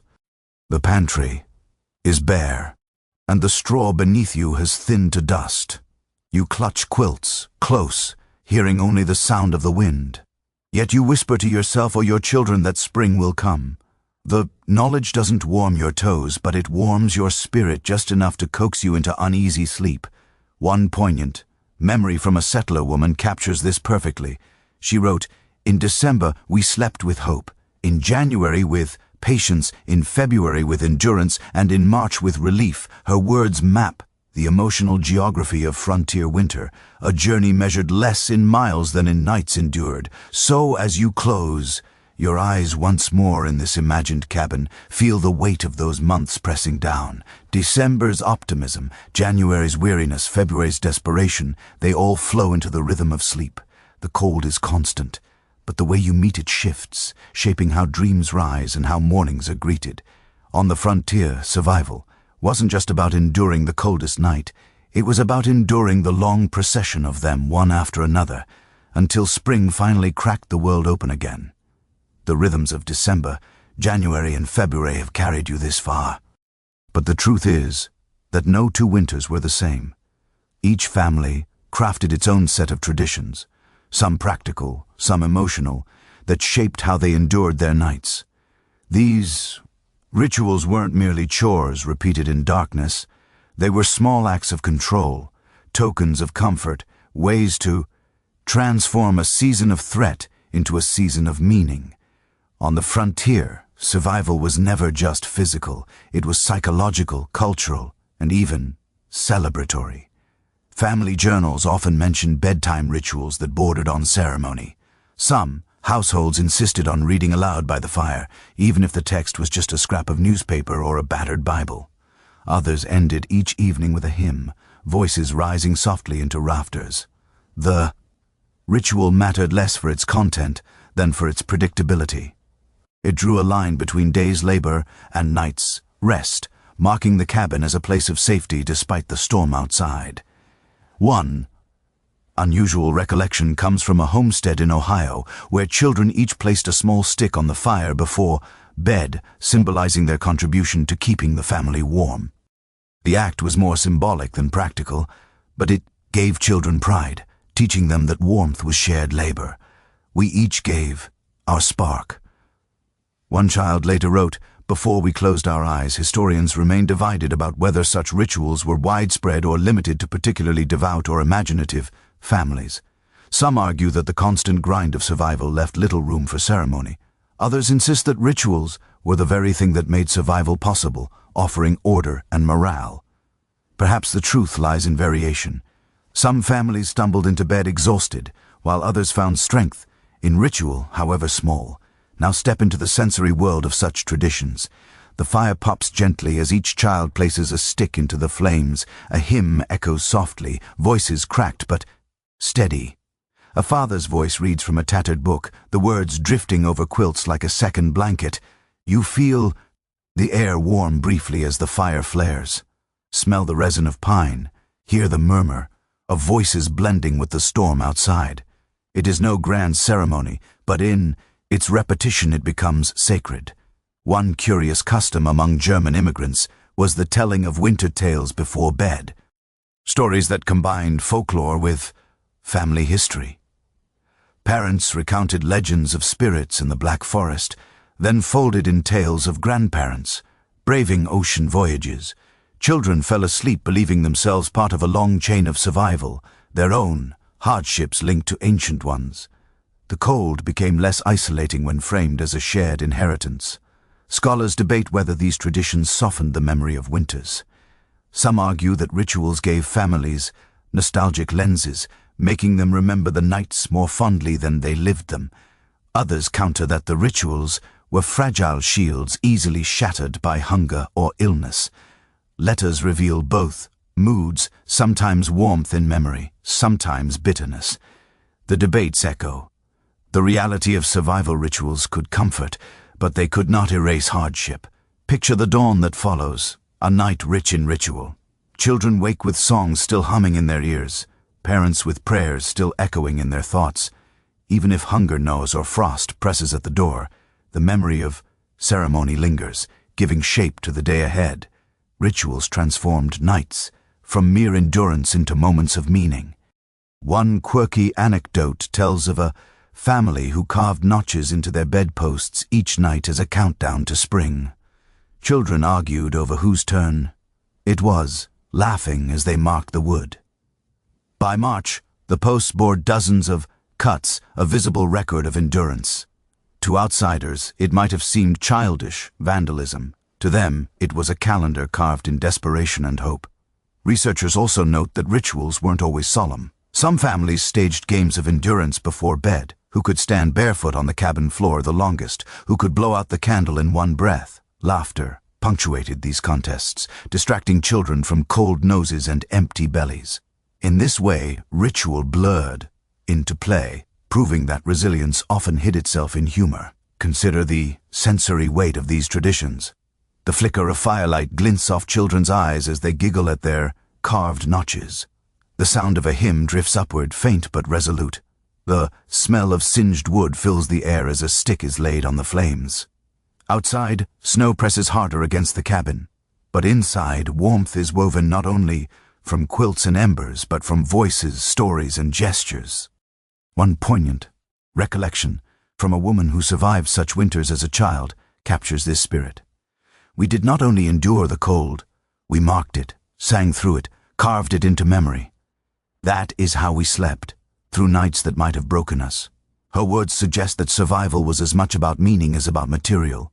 So as you settle once more beneath the imagined quilts, feel the rhythm of these small traditions, the stick placed in the fire, the hymn hummed softly, the notch carved into wood.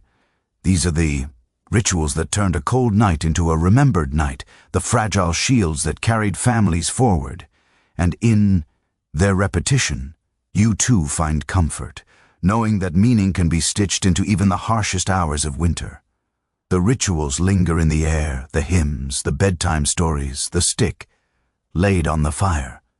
But now, as the long winter begins its slow surrender to spring, you sense the final truth about frontier nights. Survival wasn't measured by warmth alone, or by the fullness of bellies, or by the sturdiness of walls. It was measured by the simple fact that morning came and the family was still together. Every dawn was a quiet triumph, proof that the night, with all its threats, had failed to break them. Letters and memoirs from the frontier, often close winter accounts, not with tales of grandeur, but with sighs of relief. We woke and saw the frost on the windows, and yet we lived. That line, repeated in one set's diary, carries the essence of endurance. Winter nights were survived not because they were conquered, but because families clung stubbornly to each other, through quilts, through chores, through faith and fear. One unusual recollection comes from a Vermont family who celebrated the first night of Thor by sleeping with shutters wide open. Even though the air was still sharp, they wanted to breathe the promise of spring, to feel the cold without fearing it. The children laughed at the absurdity, shivering under quilts while moonlight spilled in, but they remembered it forever as the night when winter finally lost its teeth. Experts still discuss how these frontier strategies shaped the American character. Some argue that the resourcefulness sleeping on snow, inventing potato hand warmers, layering, rituals bred resilience that echoed into later generations. Others caution against romanticizing, noting that many families suffered terribly and that survival often depended on luck as much as ingenuity. What is clear is that the experience of these nights, harsh, repetitive, filled with both fear and tenderness, became woven into the cultural memory of what it meant to endure. Now step once more into the cabin. You lie beneath worn quilts, straw sagging beneath you, the smell of smoke thick in the air. A sibling breathes against your shoulder. A dog sigh at the hearth. The fire dwindles, low. Outside the wind still prowls, but inside life holds. You feel the weight of hunger, the sting of drafts, the throb of fatigue, but you also feel the press of family, the warmth of shared rituals, the comfort of survival.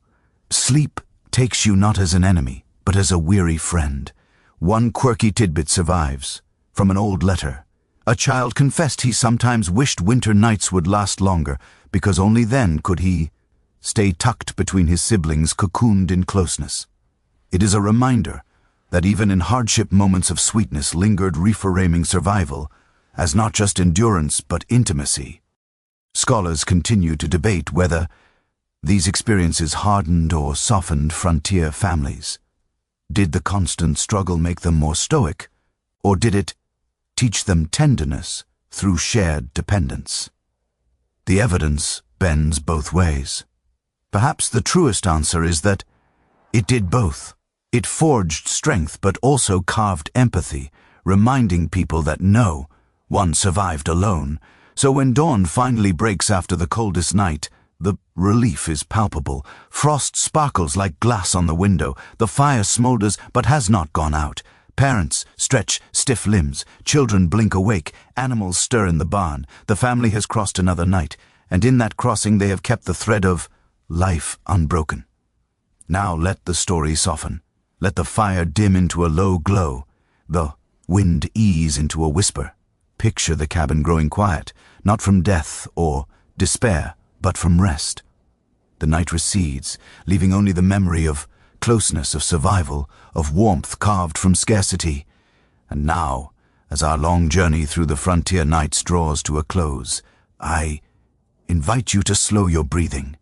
Let the details of cabins and quilts, straw, beds and snow drifts fade gently from your mind. The struggle was real for those families cold that bit to the bone, hunger that gnawed at the belly, noises that haunted every restless moment. Yet despite all that, there was survival. And in that survival, a kind of quiet triumph. Imagine the hush that follows a storm when snow settles into soft silence. The cabin is still, the family asleep, and only the low crackle of fire remains. The air feels heavy but no longer menacing.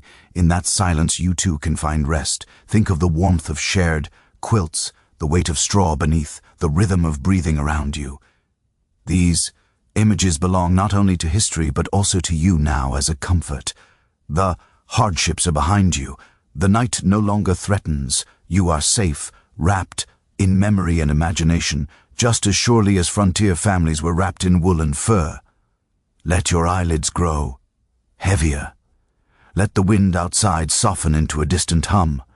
Let each breath carry you deeper until the details blur, leaving only calm. The long winter has passed and you have endured.